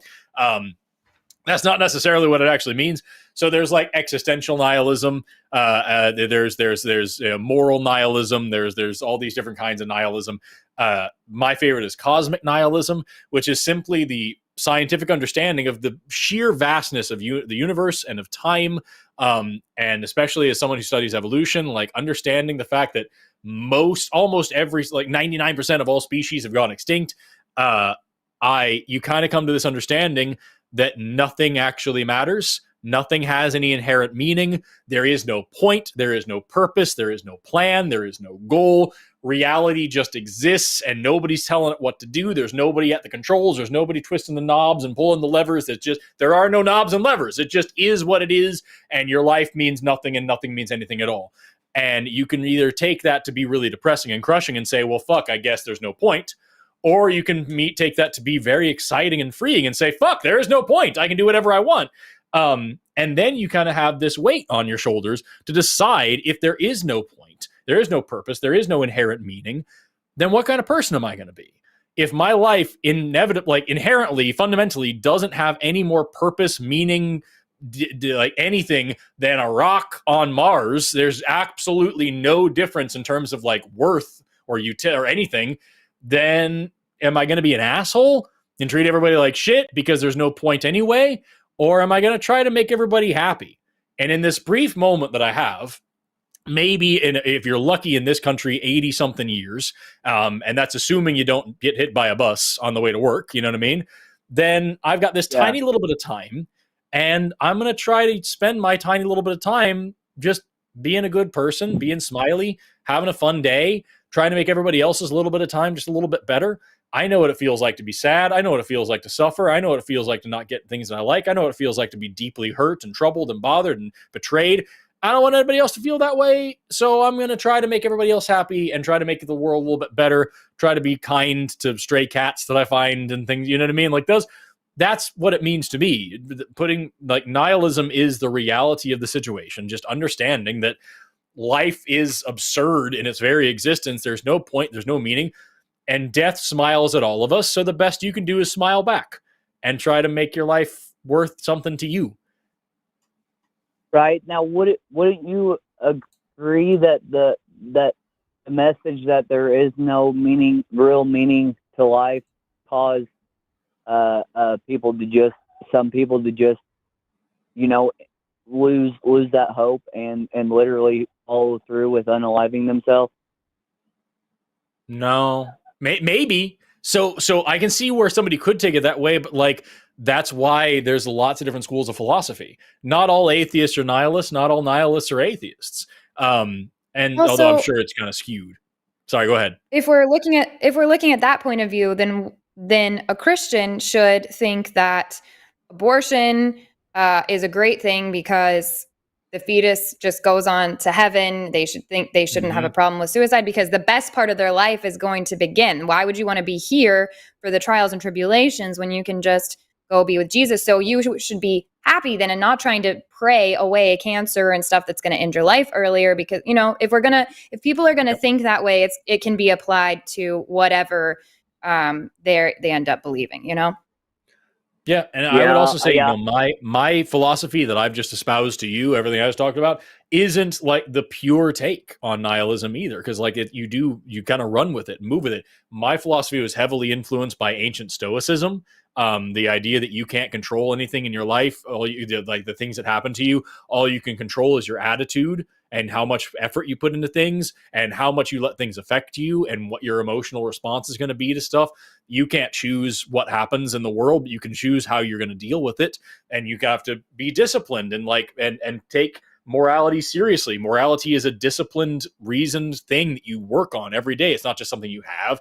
And like those kinds of philosophies play into my cosmic nihilism and I think make it stronger. And even if you take it just at the base value, nihilism gives root to existentialism.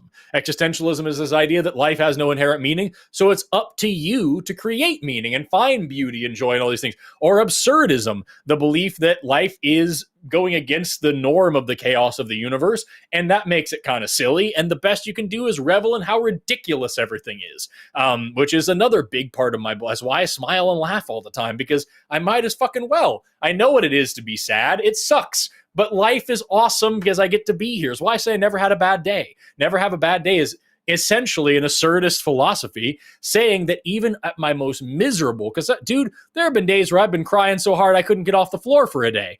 And like that day, I was breathing and I was living, and that horrible experience made me a more compassionate person today. It was a good day. It's fucking sucked. I hated going through it, but it was a good day because it was a day that I got to experience and be a part of. And so like, there's lots of different ways you can take this. And if it's something where someone's going to get so down in the dumps about, well, nothing matters, then I think they should think about it a little bit differently, and maybe find a philosophy that works better for them. Or, in my opinion, just dig into the philosophy that they're in until they find some joy in the nothingness. But that's just me. I'm not a psychologist, so I'm not going to tell anybody who's struggling with suicidal ideation that they just need to think better. That's not my job.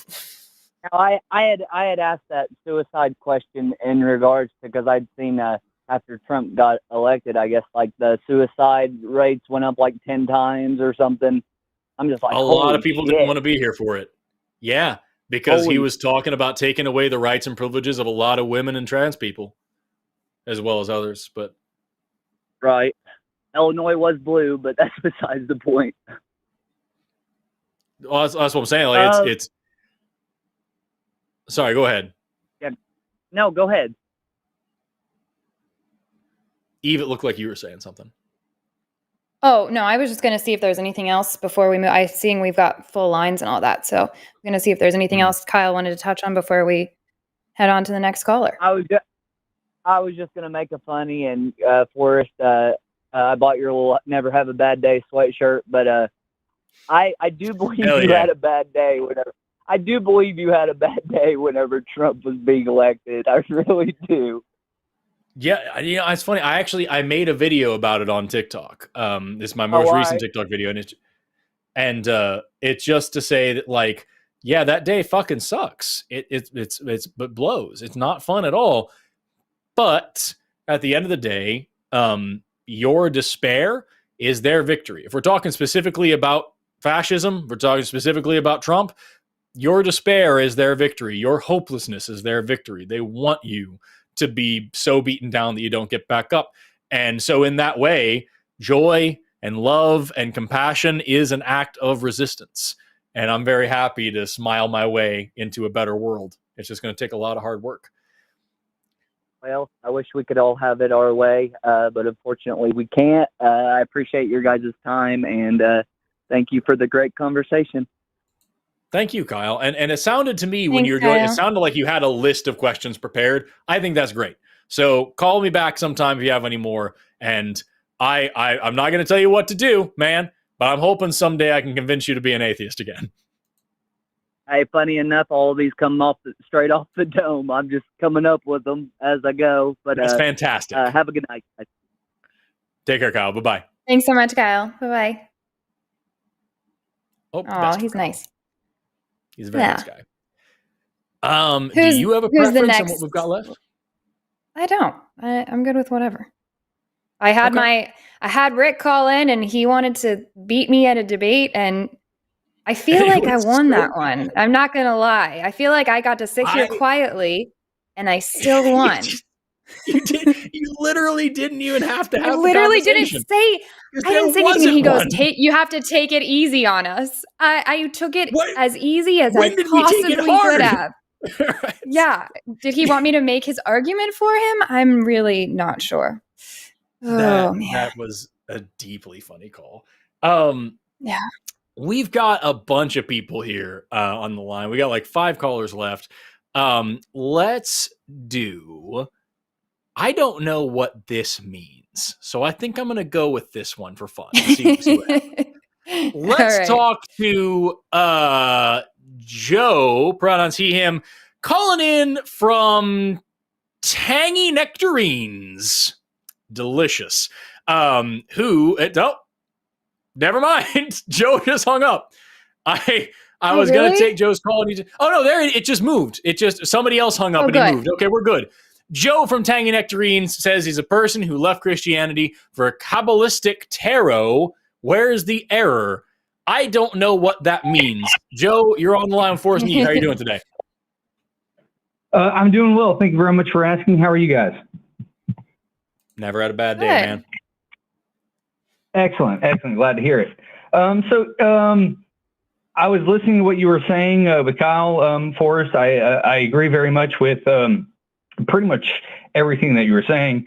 But I did, I wasn't raised in a religious household, but I did have religious friends, grew up Southern Baptist, kicked out of the church, ended up studying, learned about all the different religions and religious philosophies that I could. And I'm Kabbalist tarot is kind of like, kind of what I ended up with, which I don't think is honestly very much different than atheism. That's why I've been kind of a viewer of the line for a very long time. Do you believe in a God? I believe in the idea of a God, not like a thing. I mean, that's kind of ludicrous, isn't it? I mean, it's what's the idea of. Pardon me. I'm sorry, I didn't hear you. Oh no, I was just asking, I don't understand the difference between a God and an idea of God. If you're talking about something you believe in. And that's kind of so that's with the tenets of kind of like Kabbalistic tarot. If you're familiar with the 10 Sephiroth, the manifestation. And I know this, I'm not trying to sound hooky because I'm not trying to say these are all like literal manifestations, but it's a framework for a way of thinking. And then you have specifically the greater arcana of the tarot that, kind of are there to teach ideals about achieving oneness or learning a thing or going through a journey.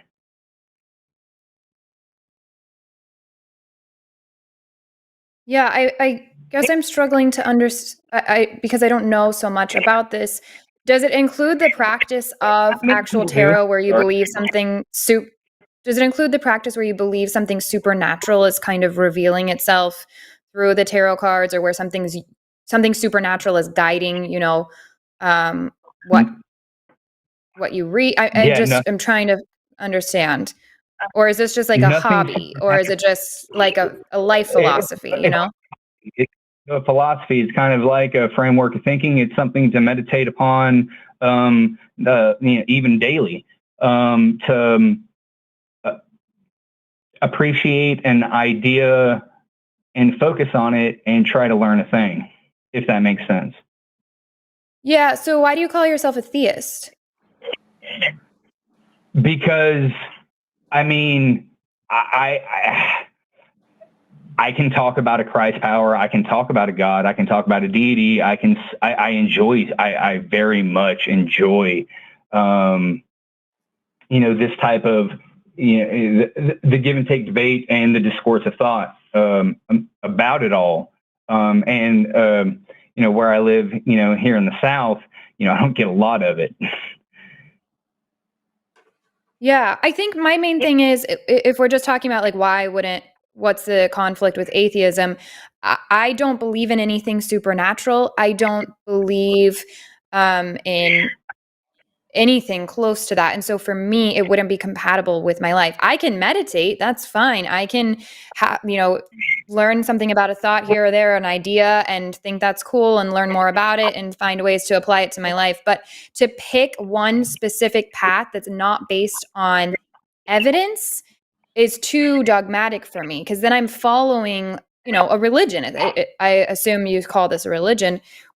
Whereas I'd rather just live my life free and following what I believe is true and approaching everything with skepticism.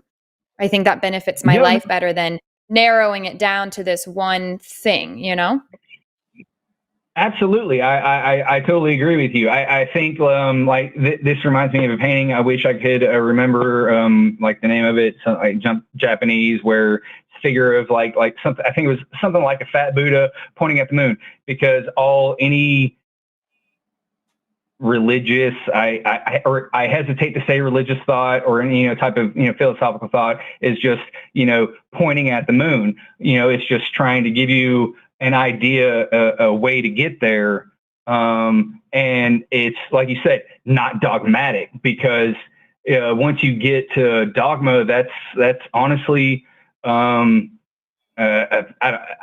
just not cool.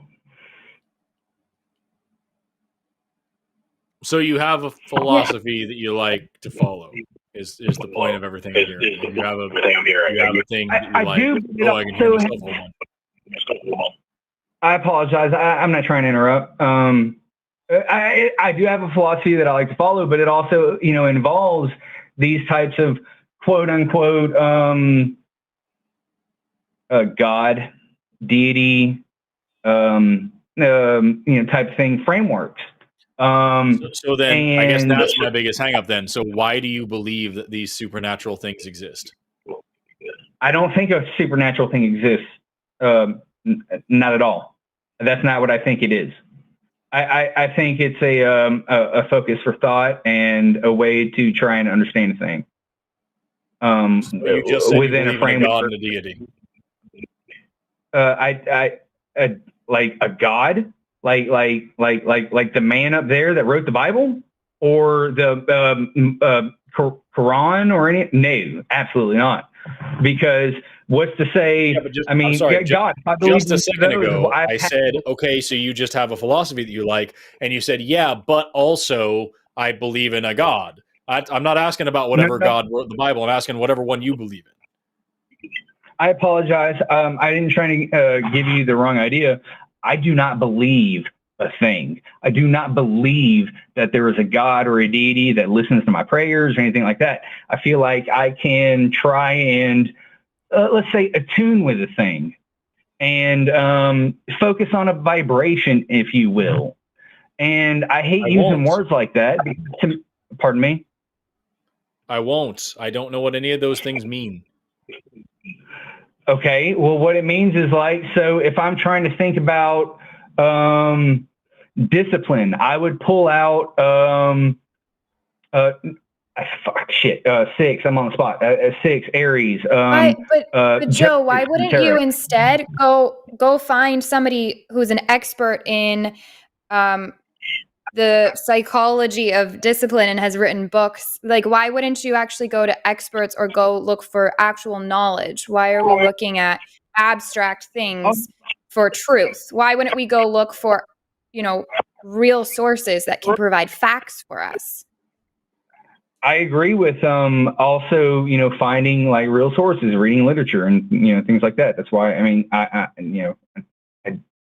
I do things like that. Yeah, that's great. I guess I'm still just confused. I don't know. Forrest, am I missing something, or are you? I don't I'm not sure understand where we're. Yeah, I'm sorry. I'm taunting the person in chat who's talking about how the face that atheists have. No, I don't understand, Joe. Maybe it's a barrier of like language or understanding. I fundamentally don't understand why you're calling us. Because like you've told us that you have this like philosophy that you enjoy, and you have this tarot system that you utilize to like meditate on different principles and stuff. That's all great. And then when I asked you about supernatural things, you said, I don't believe in supernatural things, but you do believe in some sort of a God thing, but you don't call it a God, but unless you do sometimes. And then you talked about vibrations and frequencies and like trying to get in tune with stuff. And I don't know what any of that means either. It sounds to me like you're feeding me just a bunch of like new age woo-woo stuff where it's just like, it doesn't actually have any grounding in reality, and it doesn't sound like you can properly define the thing that you're actually saying you believe in. And you say you're a theist, and I don't get it. I apologize. I did use lingo at the very end that was very new age crap that I don't like, and I'm not there with.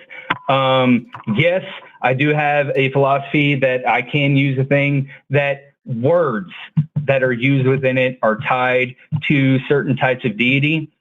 And no, I do not believe in supernatural. I'm not hokey.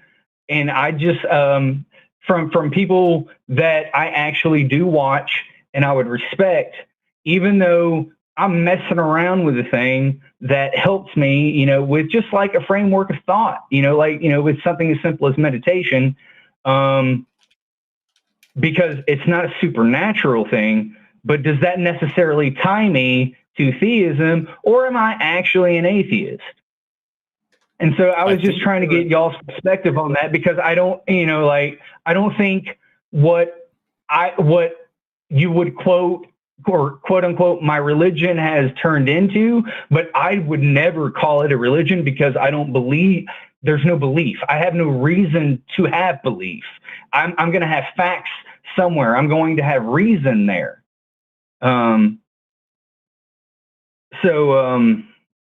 Yeah, I apologize. I'm not trying to, speak strongly or anything. Yeah, No, you're fine. You're fine. I think you either believe in a God or you don't. That's how I would determine if I'm an atheist or not. Okay. It's okay. So then, yeah, all right. I mean, then I think that sounds, like great to me, because that allows me to keep, like a framework that I very much appreciate, and also don't have to call myself a theist, that I believe in some kind of nonsense, because you don't need nonsense to have a lot of the benefits. Agreed. Yeah. If that's where you've landed, that's great. I think I'm still like fully not understanding, but I would just, if you're asking if you're an atheist or not, I would just say either you believe in a God or you don't. So, but thanks so much for calling, Joe. Right. Take care, Joe. Y'all have a great evening. You too. Bye.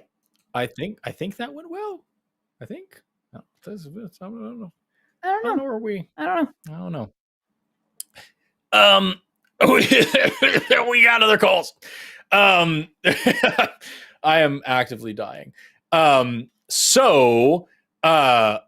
We've got some other calls left on the thing. We're going to move through them a little bit quickly. So just to kind of get through this before we get too close to 10 o'clock. So this gives us an hour. Let's talk to Conrad. I was about to say, can we talk to Conrad, please? Hell yeah, we can. Conrad, calling in from Fierce Lobsters, is a theist who says, and I swear to fuck, this is what it actually says, Pascal's wager encouraged me to be saved in as many faiths as possible. That's immediately contradictory, Conrad. Let's talk about it. You're on the line with Forrest and Eve. How are you doing? Conrad, if your phone is asleep, we can't hear you. So make sure you tap your phone, wake it up. Because it looks like you're calling in through the... There we go. Hello. There we go. Hi. So you say that you need to be saved in as many faiths as possible. Is that an accurate description? Yes. Okay, so what about the faiths How which many- clearly say that you should not have any other religions or believe in any other gods? Yeah, that's why I said as many as possible. So you're not counting So which those. faiths which ones are you saved in right now? Right now, I'm saved in Christianity only. So one. why not anything else then? Well, I'm going to go to Islam next. But then you would You're be, what? if you went to Islam next, then you wouldn't be saved in Christianity either. Yeah. No, that's a common misconception. You actually, once you're saved in Christianity, you're sealed with the Holy Spirit the day of redemption. Okay, what about Hinduism? Are you going to try that one? Well, yeah, I try to be a good person, so I'm not going to get reincarnated or like a cat or anything. But what? So it sounds to me like you've got like this like narrow framework of what you presume these religions are, and that's what you're operating in. I can tell you, like, just immediately, the first thing you said is a big problem. Like, we have so many Christians that call in and explain in detail that if you change from Christianity to any other religion, you are fucked. And there are some that believe once saved, always saved, but there are over 40,000 denominations of Christianity alone. So like you're going to have a lot of them that you're at odds with. And so like, it sounds like you're banking on your personal interpretation of Christianity, not like what the book says or anything like that. Yeah. No, well, actually, if you ask ChatGPT, they will tell you that once saved, always saved is the most biblical position. If you I know several ChatGPT, people tell me people tell me every day, actual Christians and pastors and priests, that I am an apostate. I'm going to hell. I'm not saved anymore. So, they're trusting in their works. okay, so I want to understand, do you believe that a God exists? Yes. Okay. Why do you think a God exists? Well, what do you mean by God? Whatever you mean. I don't know how it. that could be more clear. What the thing that you believe in that you're calling God, why do you believe that it exists? It's a really personal question. I mean, what do you tell me what you mean by that? Conrad, do I need whatever you just said you believe in, whichever God it is, however you would describe it, why do you think it exists? Well, it depends what you mean. What could we possibly mean that's different than what Eve actually just said? Well, like how could you explain the differences that you could interpret what she just asked you? I don't know. He's talking about like a man in the sky.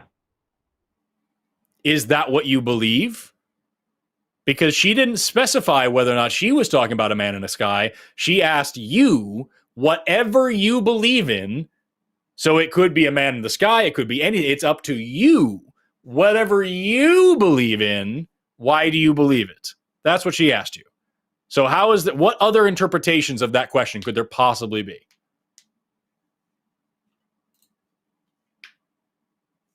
Well, you know, Jordan Peterson answer this question. Oh, you're I just a don't troll. care what Jordan. Yeah, I don't care what Jordan Peterson says. We were asking you a question, and it's very clear that you don't have anything of your own to say. Go Conrad, ask do you want to have a ChatGPT. conversation or do you not? Did you want to have a conversation or not? Please. Okay, are you going to actually answer our question? Stop being so mean. What? You're really messed up. Don't worry about the chat. You're live in front of thousands of people Hello, that are Rick. judging you for the fact that you're not able to answer a simple question. This is if you don't want to be Rick abused again, by the chat. also. You think so? Oh, yeah. He's complaining about the chat again. He's using a voice changer. He's calling in from Florida.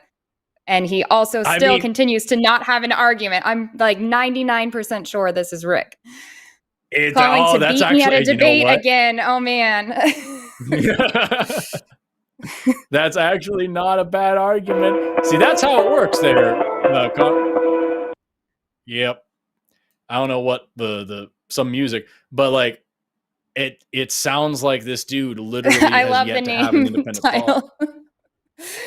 Oh, that was amazing. All right. Well, try again. Part Rick. of me thinks he actually was trying. I don't understand. I don't understand the voice changing because there was like not actual trolling happening. It's just horrific, like inability to engage in a conversation. I don't know. Mm-hmm. As you said, not even good trolling.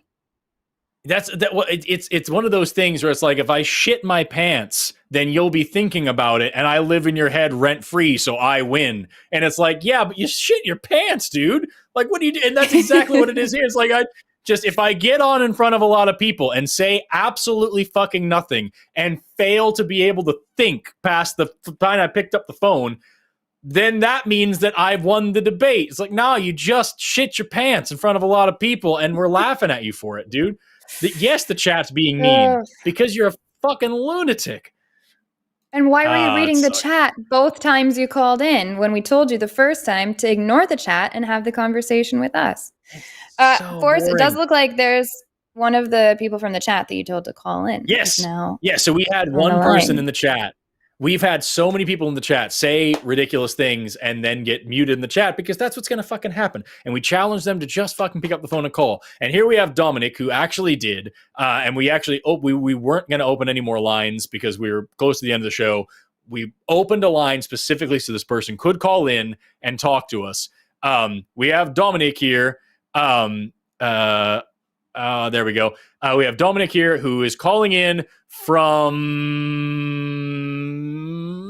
Melodic Snakes. Just beautiful serpents singing songs. Who is a theist who is asking, does an atheist have faith that the universe was created by chance? Great question. Let's see if it's a serious call. Dominic, you're on the line with Forrest and Eve. How are you doing? Hey, Forrest. Hey.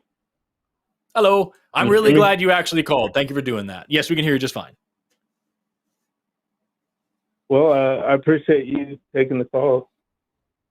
Yeah.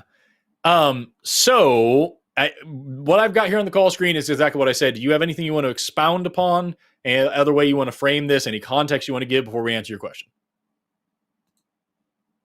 Well, I'm a believer, so I'm coming at it from that perspective. I believe in God. What do you believe in Christ. Okay, so the God of the Bible, specifically Jesus. Yes. Okay. So the question that I have here is, do we have faith that the universe was created by chance? I'm happy to answer that question, but it's not going to be super productive. So don't be surprised if we have to go a little bit past that and talk a little bit about what you believe as well. So first of all, no, we don't. I don't think the universe was created at all. I don't, because created implies a creator. I also don't think that it was chance or random or anything like that. I believe the laws of physics, it may have been different at that time because the physics that we have now break down at the point of the Big Bang. But at the end of the day, I don't know what was before the Big Bang or what caused the Big Bang or anything like that, because those questions don't actually make any scientific sense. And so I have this point where I'm like, I know what the Big Bang is and I know what happened after that. But there's a point where I don't know something and I'm willing to just say, I don't know. I'm not happy about not knowing, but I want to know really bad, but I don't. And so I just say, I don't know where this universe came from. It is possible this universe was always here, that it's eternal. It's possible that it has a starting point. It's possible that it's cyclical. I don't know. And someday, hopefully, a really cool cosmologist will figure it out and tell me. But that's not my area. I'm a biologist, not a physicist.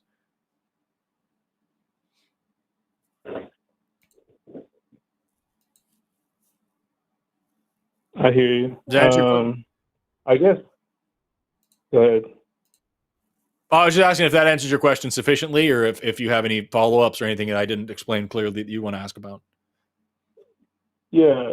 So that everything was created, or it wasn't created by chance, but you can't prove that it wasn't created by chance according to what you believe. That's not what I said. No, not even close. No. So that's part of what you said, right? No, I know. Like, I you actually believe that the specifically, universe was- I went out of my way to say that I didn't think that everything was just by chance. I can make this Yeah, really you don't simple. think I don't think that there's Well, a it creator requires a because little bit of I faith, don't right? see. You can't prove that. Can I just, hey Dominic, Does it- can I say Go my ahead. whole Go say my ahead. whole sentence? Yeah. So I don't Yeah, go ahead. believe that there's a creator because I don't think we have good reason to think that there's a creator. I have no idea how the universe came to be, if it even did come to be, anything. That's my position. No idea. I don't know. Yeah, that's pretty much the long and short of it. When you boil it down, like, I know the Big Bang happened, and I understand like a little bit of the physics there. However, to ask what caused it or what came before it doesn't actually, like, the question literally doesn't make any sense. It's like asking what's north of the North Pole. It's just, what does that mean? And so I don't have an answer for it. None of it is chance. None of it is random. None of it is any of that. It's all very clearly following physical laws. You just believe in the Big Bang, but you don't understand everything. That's fair. I have another question. Again, I want to be clear. I don't believe in the Big Bang. I understand it. So there's a difference between, it's not like it's a faith system. It's something that we actually have evidence for, and I can rely on that evidence to be truthful because it works all the time forever. And I don't have to understand everything about something to understand, to know that it happened or know that it's going on. I just have to use the evidence that I have that points me in that direction. I'm also, again, not a physicist. I'm a biologist. So, like, I could expound way more on the evidence for something like evolution than I could about the evidence for the Big Bang, because that's actually an area that I've studied. And so, like, I don't have faith in evolution. I have a tremendous amount of evidence for it, and I can show how it works. I can explain how it works. I can break it down. I can see it working. Same thing with the Big Bang. I don't have faith in it. I don't have a belief system. It's just something that we have evidence for that we know happened.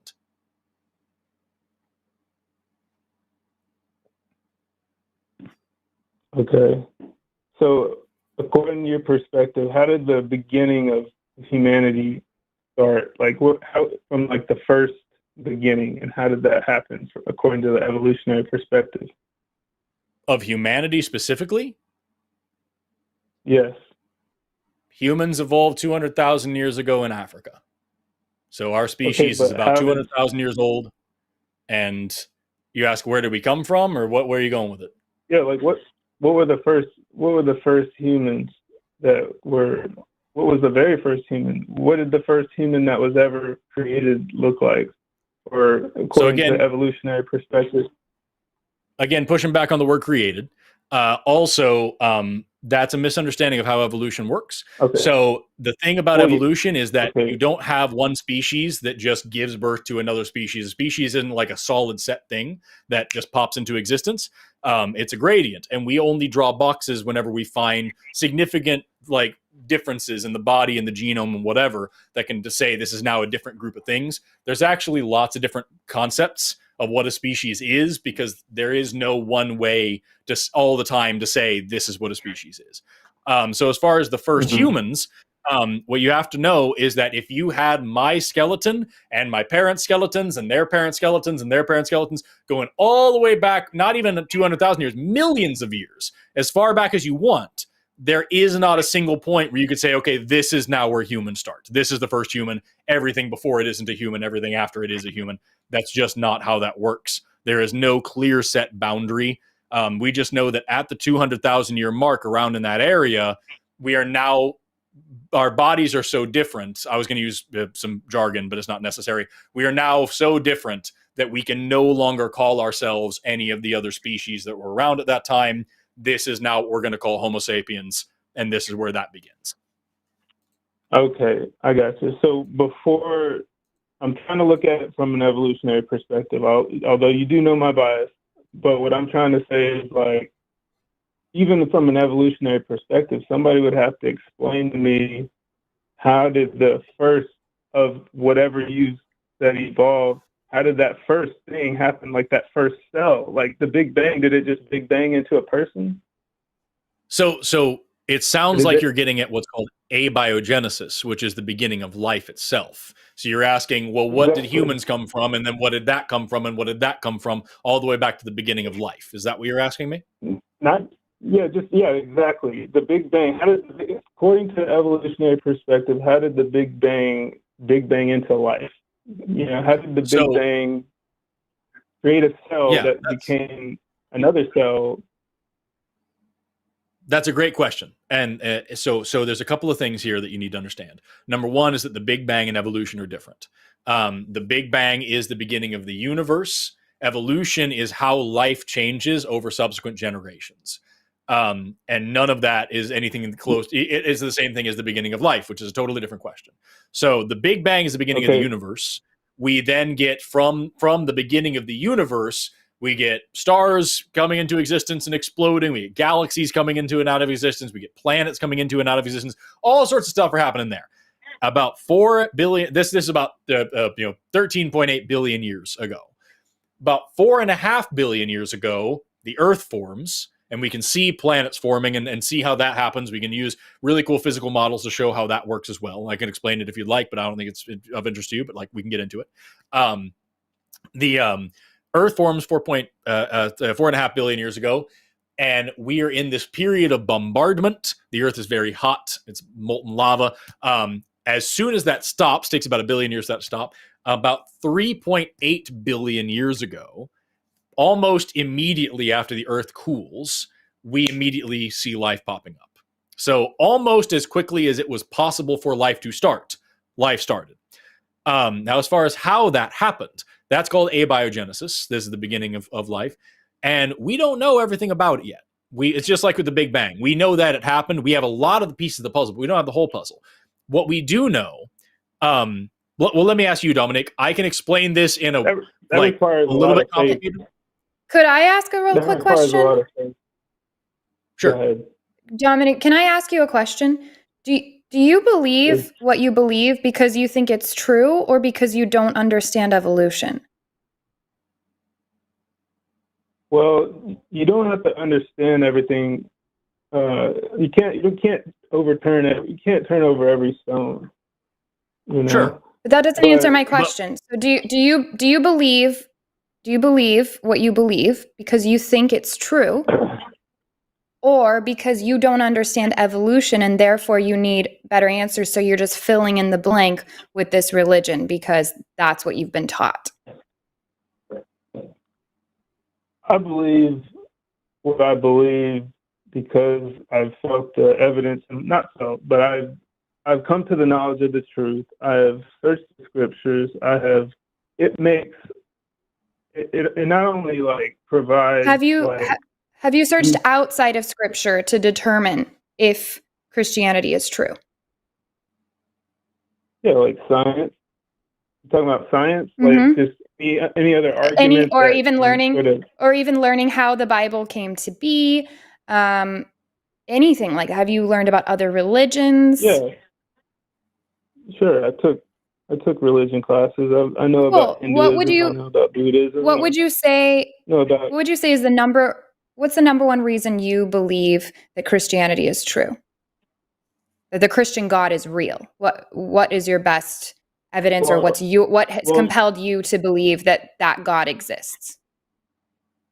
Well, you can't go off a feeling. I would say out of the two monotheistic religions, if you want to look at it from an objective perspective or objective point of view, you'd have to say that both of them have Jesus in it, but they're both they're both monotheistic. So which one is more reliable? And so that's what I go to. If you read the Bible's a whole lot more reliable. But wait, hold on. So Dominic, before we get into all of that, why do you believe that a God exists and that it's one God? Why do I believe? Because creation. Why aren't there like 5 gods that created everything? Yeah, but then why? If you're really stuck on this creator thing, then why do you not think there's like 10 gods that work together to create everything? Why is there one specific God? Because that one God created all humanity It's not. There isn't just one God per country, and each country had its own God, and it just looked like humans. And How do you know country that? had different humans that looked different. So how do I know? How do you know? Yep. How do you know that there's a creator God? Okay. You and Forrest. Well, before Forrest, there was another guy. I listened to the other. I think it was his mentor. Well, I kind of popped into some of these podcasts, but Dominique, this is a question about you. This shouldn't bring up anybody else's name. So how do you know that this God exists? Okay. I don't need an argument. I just want the truth. I just want an answer. I want a real, honest answer from you about why you believe this God exists. This is not a gotcha question. I'm just trying to get the conversation going somewhere. So I want to know why you believe this God exists. How do you know, as you just said, that this God exists?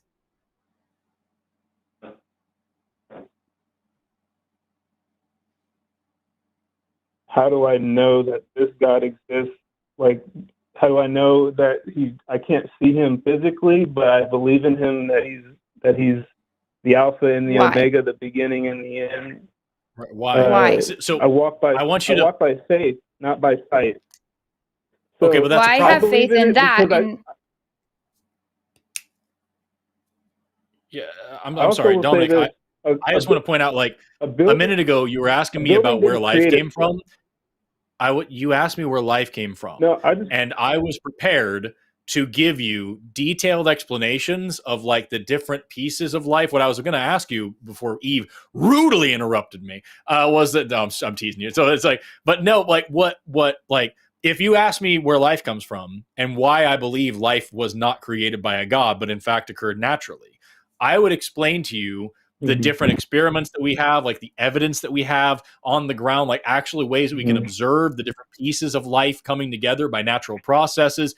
If you ask me why I understand, like, why I think that evolution is real, I would explain to you evidence for evolution, experiments that we have showing evolution. I would show all the different pieces of the natural world that all point towards evolution. At no point would I just say, same thing with the Big Bang. I can tell you evidence that we have for the Big Bang. At no point am I just going to say, I don't know, I just believe it because I do. Like, that would be a silly thing to say. And yet here you are saying that you just believe this because of faith. And I don't understand why that's okay for you. Well, it's not blind faith. It's not like I believe in something that I haven't tried to test. But I will say that, like, the scientific method is important to you, right? Extremely. It is the best way to understand what is true. Okay. So do you believe in Darwin's evolutionary theory? So Darwin is just the first person to write down, like, his ideas about how evolution worked. There actually are a lot of other people before Darwin that talked about evolution. He just was the best and the most comprehensive at it. Darwin got some stuff right. Darwin got some stuff wrong. Now we have what's called neo-Darwinism, which is just one of the models for evolution. But overall, yes, evolution is real. Biological evolution is a thing. The ways that Darwin described it, most of which are true. And Darwinian theory today is just built upon his original work and, like, understanding it better. I say all that not to be pedantic, Dominic. I'm saying that so that you don't fall into the trap of saying, okay, well, then you worship Darwin. No, I'm not. I wouldn't say that. I'm just, but I want to kind of circle back. I know that we're kind of jumping out.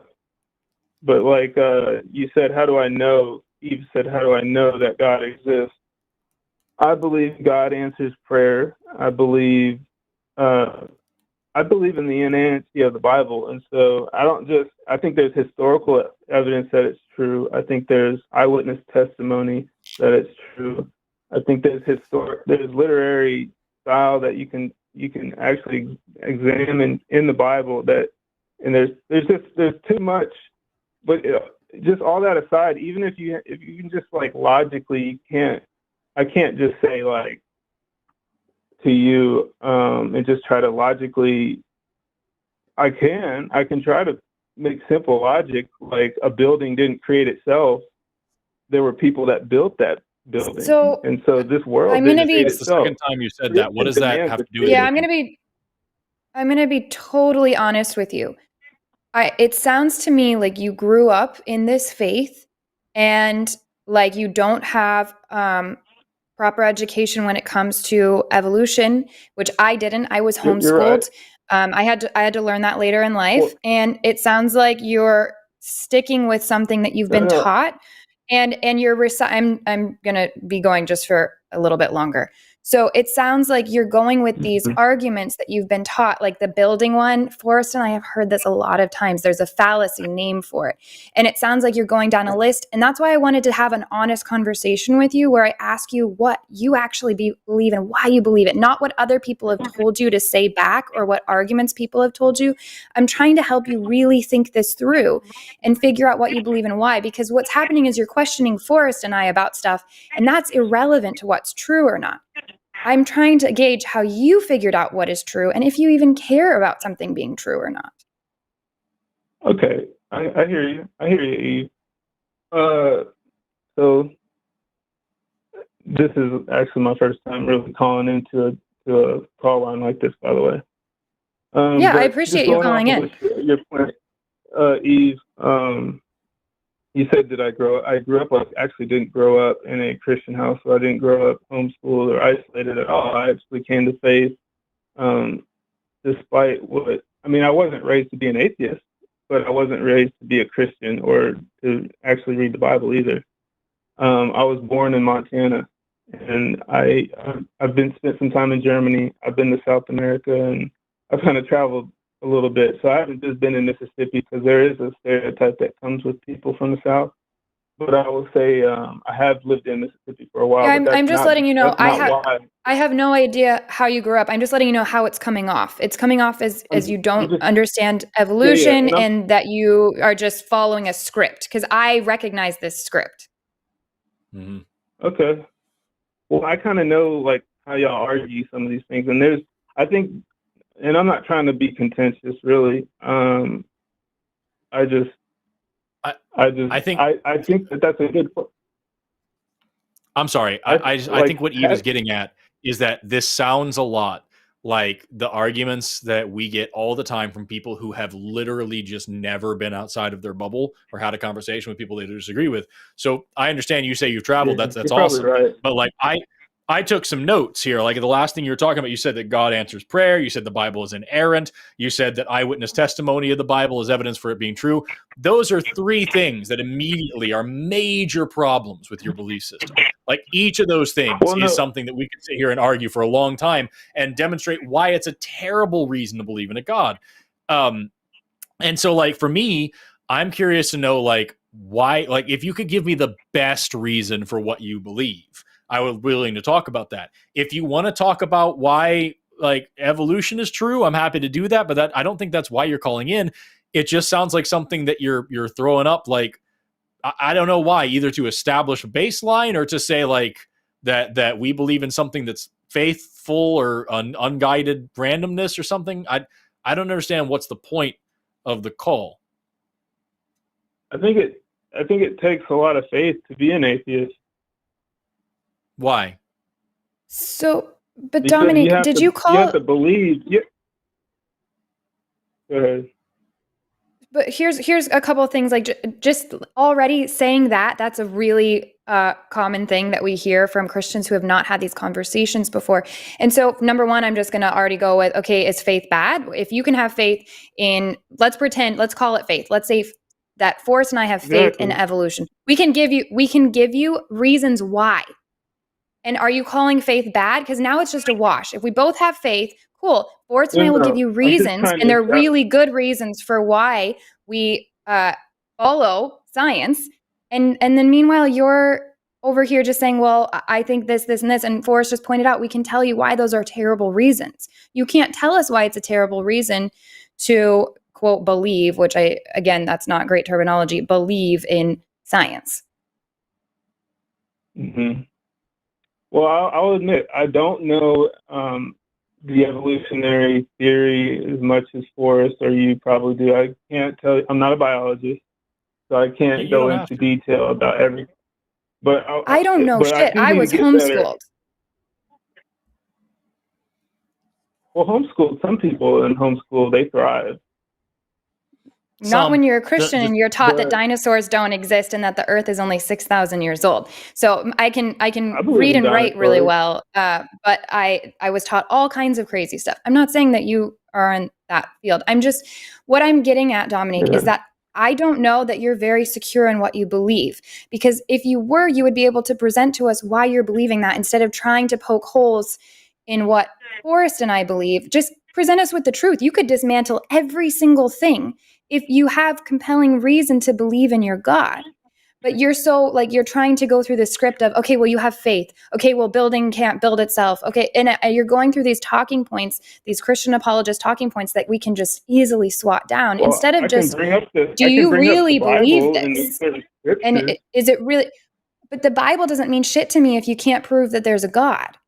Because otherwise, why are we not going to sit here and look at the Quran or any other religious text, or somebody that just wrote a book and walks up off the street and said, God told me to write this and here you have to believe it? Well, there you go. You can't turn. I mean, if everybody had their own religion, then there's no way anybody would. You can't meet everybody. So if everybody had their own religion and everybody, I mean, I'm not a pluralist, but you're getting real close to getting my point. Yeah, that's everybody does have their own you're religion, dangerously close. You're dangerously close to the point. Yeah. Why should I believe your Bible versus some guy walking off the street saying, God actually just told me that the Bible is old news. He has new news and this is what it is. And here, follow what this says. Well, can you repeat that real quick? Why should I believe you coming to me with the Bible versus some guy coming off the street saying, no. God just told me that the Bible is old news. He told me to write a new book. Okay. Here's the new rules. Okay. Here you go. Follow this. And this is brand new revelation from God. And you know what? This literally did happen. Joseph Smith actually did that. This happens all the time, yes.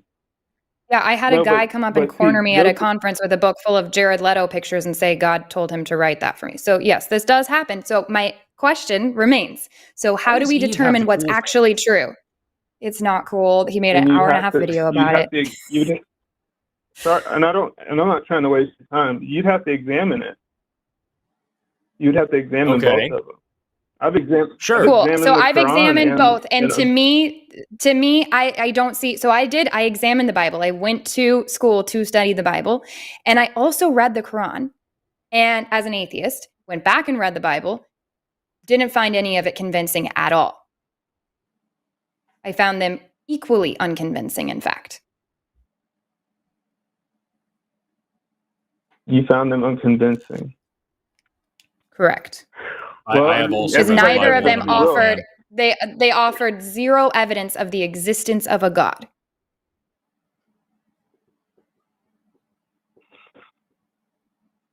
So I think the well, I mean, I'm not gonna change your minds. I do know that this is a well, you could if you present good evidence. Well, see, no. I don't believe you're being honest about that, though. I think that's the line. So, Dominic, I believed something for my entire life. And then when presented with reasons not to believe that, I drastically changed my life and my mind because I wanted to live in accordance with reality. That's a value to me. So when I'm given new information that's compelling, that aligns with reality, then I change my mind. I have already demonstrated that I'm very capable and willing and want to do that, even if it costs me everything. I have already done that. I lost everything when I lost my belief. I started over again. I love my life now. I can do it again. If something else is true other than what I believe, I want to believe the true thing.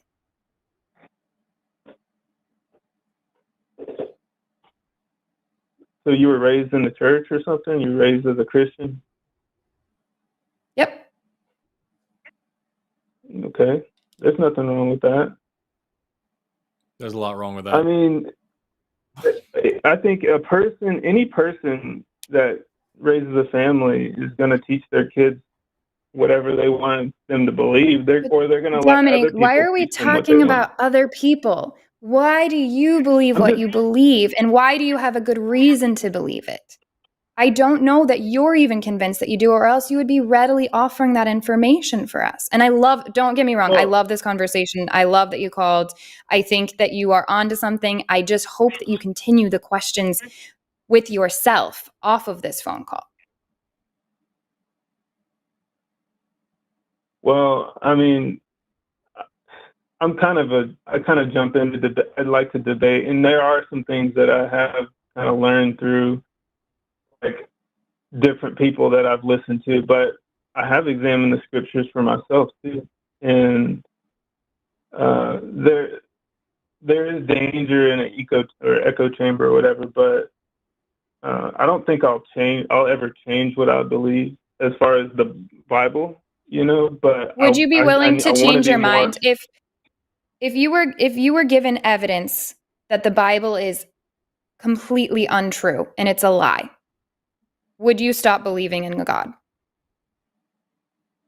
But she can't. That's not what she asked you. She asked you a yes or no question.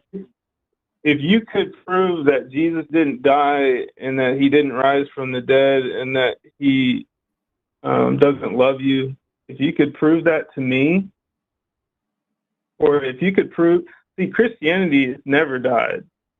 The true Christianity has never died. Do you not understand? Please listen to my question. If someone was able to prove that none of that ever happened, it's a complete lie, would you stop believing in God? Are you saying that you can prove that? Because I don't think you can prove that. No, I'm not saying that at all. I'm asking you a question. Yeah, but see, I hear you. And Dominique, so you asked, so Dominique, we've been nice in answering your questions. And I answered your question when you said you don't even think I want to change my mind, even if you were able to provide convincing evidence. Right, I gave you my reasons why I don't think that's true. So Dominique, my question for you is, do you care what is true or not? If the Bible and everything in it were proven to be lies, would you continue to believe in God?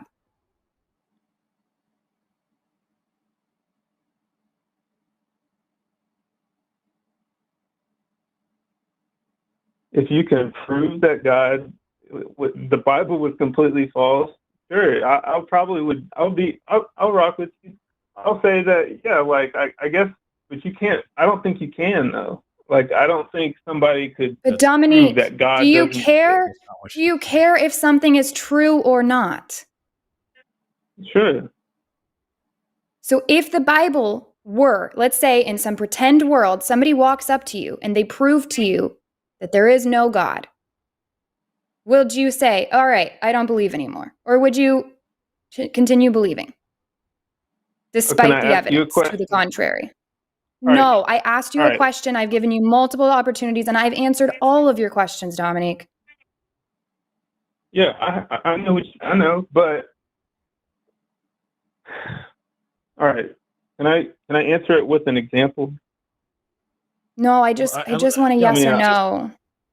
Can I try something just really quickly, just for funsies? Just please, Dominic, what was the last thing that you had to eat? Dominic, what was the last thing you had to eat? I cooked the hot dog in the air fryer. Okay. How would you feel right now if you hadn't eaten that hot dog? I would probably feel a little bit hungry. Right. So that's how a hypothetical works, right? I'm not saying you didn't eat the hot dog. I'm not saying that the hot dog doesn't exist. I'm not saying that I'm not saying any of that. I'm asking you, if this is true, then what would that mean? And you're able to entertain that, right? So when Eve asks you repeatedly, if someone disproved the Bible, then would you stop believing in it? And you have to keep deflecting over and over and over and saying, well, you can't do that. Well, can I ask you a question? Can I do it? It shows that you're not secure in your own beliefs.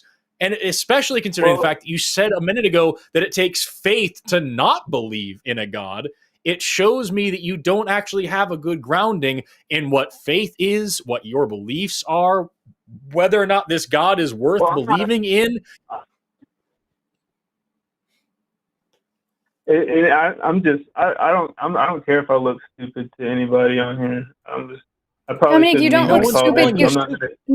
no, I'm glad you called What in. I'm trying to say is, look, Here's my here, official assessment. I think say you truly believe. something real I quick. think you believe this very much. I think that you're being extremely honest when you say that you believe this. I don't think you have good reasons, and I don't know that you've been confronted with good questions about the things that you believe before. And I think it would benefit you a lot to ask those questions if you care about what is true or not. That's why I was asking that hypothetical. Because if you don't care if something is true or not, then okay, go believe whatever you want and see how that works for your life. I don't think it'll go very well. But if you care what's true or not, if you only want to believe something if it's true, then I think there's a lot of questions you have not asked yourself about your faith.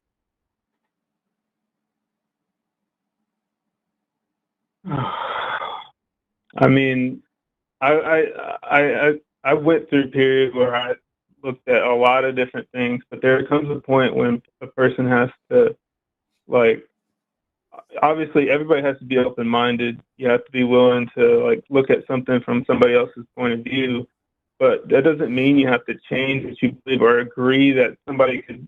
Like, I don't think that the Bible is disprovable. So you're asking me something that I don't think can happen. Dominique, so I was just trying to gauge, but Dominique, I was trying to gauge your willingness or your value of truth. Is the value here truth, or is the value here this thing you believe and you have to hold on to it, and so you'll move your world around in order to fit this belief? Which is what it's sounding more and more like. Because I can tell you the answer. If you came to me and you said, I have irrefutable evidence that a God exists and it's this God, then I would be like, shit, I was wrong. There is a God. I can easily tell you that because I care about what's true. That's how I can answer that hypothetical.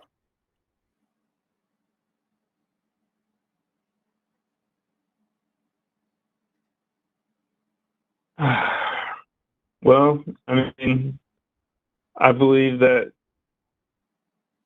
the Bible is true. I believe God created the world and he created the heavens and the earth. I believe in a big bang that happened in the beginning, and that big bang was when God created the heavens and the earth. And I Okay, don't so think then you let's can talk prove about to it. me that I don't think you can prove to me that your perspective is more reliable. You have If to you have think that faith the that Bible that's is more Can reliable. you prove to me You do that not. yours is reliable at all? Based on your scientific theory? Or I mean, scientific Based on sorry based on anything that would make me believe anything.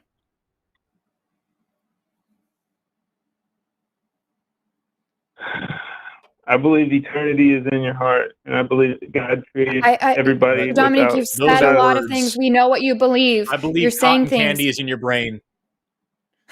I wish. It doesn't mean anything, dude. Like that's the thing, dude. It doesn't mean anything. It's just you're not saying anything. You're preaching whatever weird talking point you have rather than answering the questions. And the thing is, you said that it takes faith to not believe in God or to believe in it. No, it doesn't. Because all we're doing is we're believing in things that we have evidence for, and we're not believing in things that we don't have evidence for. I don't believe in your God for the exact same reason that I don't believe in the Easter Bunny or the Tooth Fairy or the Tooth Bunny or Santa Claus or any other like magical thing or any of the other 40,000 denominations of Christianity alone or any of the other tens of thousands of religions that have existed over the course of human history. I don't believe in any of it because there isn't any evidence for any of those things. I do believe in evolution and the Big Bang. I hate that word belief in this case, but I'm using it just for you. I do believe in the Big Bang, and I do believe in evolution, and I do believe that stars are burning hydrogen, and I do believe in my computer working, and I believe in all these other things that I have evidence for, but I don't have evidence for any gods. So no, it is not a faith claim.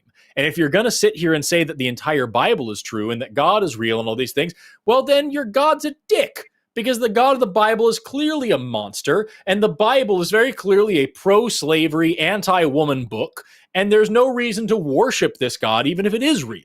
So if you could prove to me your God is real, I would say, yes, I am now a theist, I believe in God, and fuck that guy. I don't want anything to do with him. And so here you are, giving us like the worst possible God to believe in with no evidence for it, and saying that if you don't believe me, you have a faith position. That none of that makes any sense, Dominic.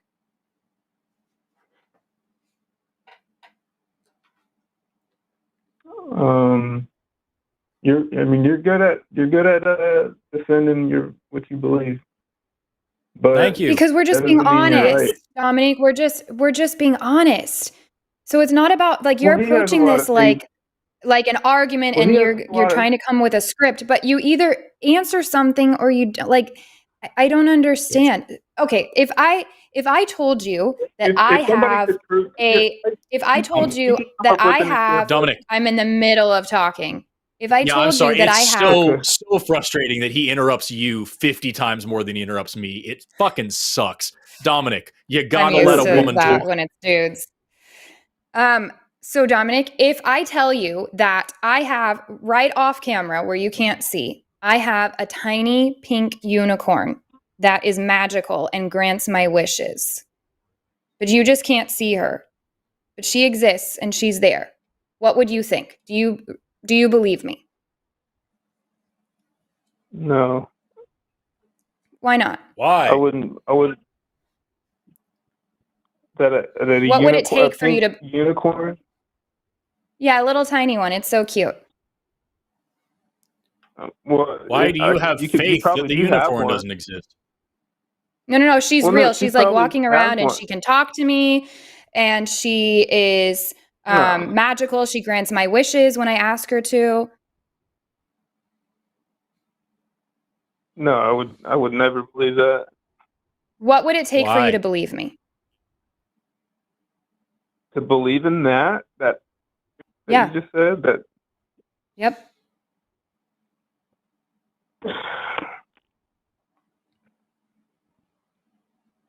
So you're trying to equate that to the God of the Bible. This is just an easy question to answer because I didn't say that at all. She didn't say the hot dog doesn't exist. She's just asking a hypothetical. What would it take for you to believe in the magic unicorn? I would need evidence. Funny that. Yeah, that's that is where I'm saying, if you want me to believe something that you're saying, because you said a lot of things that to me sound like a little pink unicorn off screen, you haven't given us any. Well, I can say scriptures that I've memorized.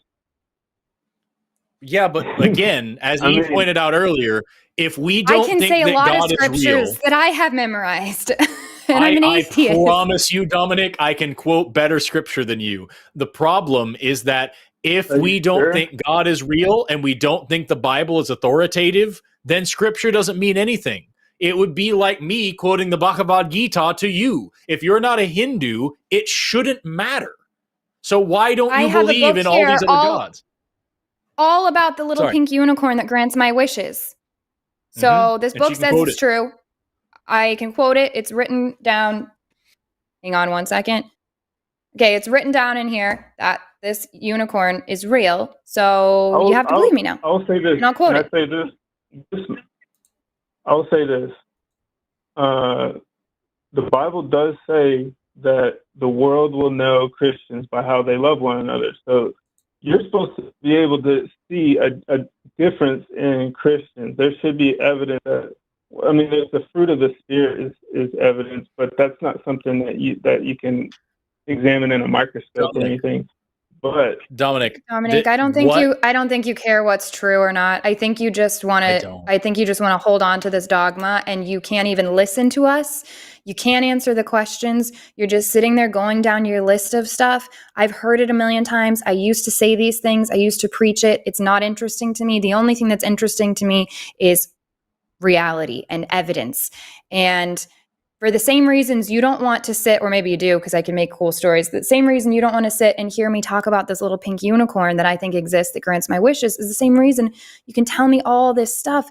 It doesn't mean anything without evidence. I feel like I've heard the pink unicorn thing from one of y'all, or that example to try to make a point. It's not a real. You're just trying to It's kind of like. Did you hear anything I just said, Dominique? Yeah, you asked me about a pink unicorn. What would it take for me to believe that? There was Do you like understand 5 minutes why worth I of, like, asked that? there was a lot of work in there in between then and now. Dominic, she was making a hypothetical to show you that in order for you to believe in a magical claim, you would need actual evidence. It wouldn't matter if there was scripture about the unicorn. Doesn't matter if there's old books about the unicorn. Doesn't matter if she can recite things about the unicorn. Doesn't matter if the unicorn makes her a better person. Doesn't matter if the unicorn cured her addiction. Doesn't matter if the unicorn brought her to a better place in her life. Doesn't matter if the unicorn helped her family grow as a stronger unit. Doesn't matter if the unicorn got her through prison. Doesn't matter if the unicorn holds society together. Doesn't matter if the unicorn is like the fundamental core of her personality. Doesn't matter if the unicorn means something special to her. Doesn't matter if the unicorn speaks to her in ways that only she can understand. Doesn't matter if any of that. All that matters is if the unicorn is fucking real. And if it's real, then there should be actual evidence for it that you can test. So sitting here and telling us, well, Christians should behave with love and all this stuff. First of all, that's counter evidence because there's no hate quite like Christian love. And second of all, it doesn't matter if Christians are the best, most loving people in the world. That doesn't mean that God is real. If God's real, there should be evidence for God. We're asking you for evidence. If you don't have any, just have the fucking spine to just say, I don't have any.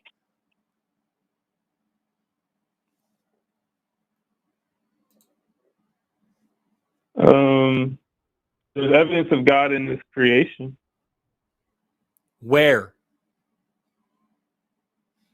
Just look around. Look at the natural world. Order and design. Are you seriously going to give us a look at the trees right now? I do, dude. I look at the natural world all the time. I'm a biologist. I've spent a long time, too long, if we're being honest, studying the natural world, and I haven't found a single hint of a God in it, nor any evidence for one. What is your purpose? Like, what do you mean? My purpose of life? What is the purpose of a life without God? Dominic, what is the purpose I do not life? believe that there is a purpose, and I hate the idea of a purpose. I cannot imagine a worse scenario than having a purpose. I am disgusted and appalled and revolted by the idea of a purpose. It sounds horrible to say that I am born on purpose with a goal in mind and that some monster in the sky has decided what my life is and what it's going to be. That sounds terrible. I don't believe that there is a purpose. I don't believe there's a plan. I don't believe there's a goal. I don't believe there's a point. We went over nihilism a little bit ago in one of the other calls. I don't believe in any of that stuff, and I am so unbelievably happy that those things aren't real. Just as I am very glad your God isn't real, because the God of the Bible is a monster. Do you believe that man has sinned and fallen short? Do you sin? Are you a sinner? Because sin, I don't believe sin exists. I don't believe sin exists because sin means doing what God doesn't want, and I don't believe God is real. So do I believe that people do bad things sometimes? Absolutely. I think that there's some bad shit that happens in the world, and I wish it wouldn't have happened, and I hope that there's justice for it if it does happen. But I don't believe in a God, and I don't believe in sin. And Dominic doesn't give a shit because he just hung up. The dude does not care about what he believes. He said in the chat he didn't mean to hang up, but I don't think we were getting anywhere because he's just going to, you can hear him not listening and just going seriously. Down it's all the things I grew up thinking. Those are the things that I wouldn't have called in a show, but the things that would have been going on in my head. Yeah, but what about this? But what about this? Not because I was convinced that I actually knew something that I could share with other people, but because I had to believe that. So it's like, how could I work around to continue to believe that? And that's so, I want him to understand what I'm saying. I'm not saying he's dishonest. That is dishonest thinking. That is a dishonest way to approach it. I think he was being very honest that he believes, but he's not actually challenging himself at all. And he wasn't able to present us with anything. It makes me so sad to just watch those wheels of indoctrination just continue going this one way where this machine only believes this one thing and it cannot get outside of that. It just makes me so sad for people. That's really it's frustrating because like you even pointed it out several times, and I hope that if he goes back and listens to this call, I hope he'll recognize literally every single time he would ask us a question, we gave a thorough and clear answer. And part of that is because you and I are both professional communicators. But like even without that, like if someone asks you directly, why do you believe this thing? And you have to say, well, why do you believe that? You don't have a reason. You don't have a reason to believe it. If right. That's your response, you have a shitty theology. You have a terrible way of thinking, and you got to get out of that, dude. Dominic strikes me very much as a person who has never once had a serious conversation with anybody who disagrees with him. And he for all of his boasting about saying, well, I've actually traveled quite a bit. I don't believe you. If you have, you didn't do a good job of traveling, because the point of traveling is supposed to be getting out of your comfort zone and exposing yourself to different cultures and different beliefs and different ideas. You're supposed to be around people who don't believe the same things as you. But it sounds like if Dominic did any traveling, it might have been with a Christian mission trip or something. I was about to say, I grew up traveling too, and that you're right. It's what you do when you're traveling that makes the difference. Mm-hmm. And I don't. It was just sad to hear him go down the list of all those things, because if he was actually just trying to engage honestly, then he would answer the questions just like we were able to do for him. I did answer all those things, and I don't think there's a value of truth happening. I think there's a value of having to continue believing what you've been believing and looking for ways to keep that going. But here's the main issue. Let's pretend you and I didn't have any good answers for his questions. And we were like, well, damn, I don't know. What happens when you talk to the next person who's like, I don't believe. Why should I believe what you believe? And you still can't give them anything. And they do have good answers for you, because that doesn't do shit. Like Forrest and I fucking up over an answer doesn't mean that your God exists. So you've got to actually provide evidence. That's the big thing. Is it really is like, if everything we had to say was I don't know, you haven't proved anything. Like it's like the I forgot who said it, but like it's just like, if you could disprove evolution, if you could disprove the Big Bang, if you could disprove anything, you haven't done one single thing to prove creationism, to prove God, because each claim demands its own evidence. And that's why I don't think that Dominic or a lot of theists understand, is that every single claim needs its own evidence, stand on its own 2 feet. And even if you had, like, say, for example, Jesus, if you could prove that Jesus was a real guy, you haven't proven that he walked on water. You haven't proven that he turned water into wine. You haven't proven that he was resurrected. If you prove that he was resurrected, that doesn't prove that he's the son of God, doesn't prove that there is a God for him to be the son of, doesn't prove that he healed the sick or cured the blind. All of those are independent claims that need their own independent evidence. It's like I always, if I can prove to you that Abraham Lincoln exists, that doesn't mean that he was a vampire hunter, right? Those are 2 different claims. God, I wish that was true. I love that movie so much. You would be sick. There's vampires everywhere. We got to get rid of them. We need Abe Lincoln. But like, it just, I don't know, man. People like Dominic, it just, I think you hit the nail right on the head. The just showing those indoctrination wheels turning, just running up against these walls of everlasting thought stoppers over and over and over. It's a sad thing to see. Also, I can't stress this enough. This kitten is quite small. It's so cute. I know. He's having a time over here. I wanted to hold this thing through the entire show. I'll be honest with you. She was not having it. She's fussing and trying. She's eating my microphone right now. I really wanted to, the entire show, just like, Dominic, there's 2 things you need to understand. The first thing is that I am holding a tiny cat. The second thing is that you have no reason to believe what you know what I mean? That would have been a dream show. But we didn't get there. We should have found a way to use the kitten for all of our. You should have. That's what we should have gone with. If he didn't know about the kitten before, we could have been like, "There's a little tiny kitten off camera," and blah blah. And how do we prove it's true? Here we go. Here's evidence. Surprise, bitch. Here's evidence. Yeah. Oh God, wild. Well, tonight was still fun. I always love doing the show with you, and likewise. Rick/Conrad was. So that was an interesting one. But yeah, good times. And thanks to everybody in the chat for hanging out. Make sure you please go support us on our Patreon, patreon.com/calltheline. Don't forget about our fundraiser for the Secular Student Alliance. Am I saying that right? This Saturday. That's the one. So, yep. Yes. Thank you, everybody, for tuning in. Thank you to our mods. Thank you to our producer. Thank you to our call screeners. Thank you to our chatters. Thank you to our viewers. Thank you to this tiny cat. Thank you, everybody, for being here. Have an awesome rest of your day, and never stop learning.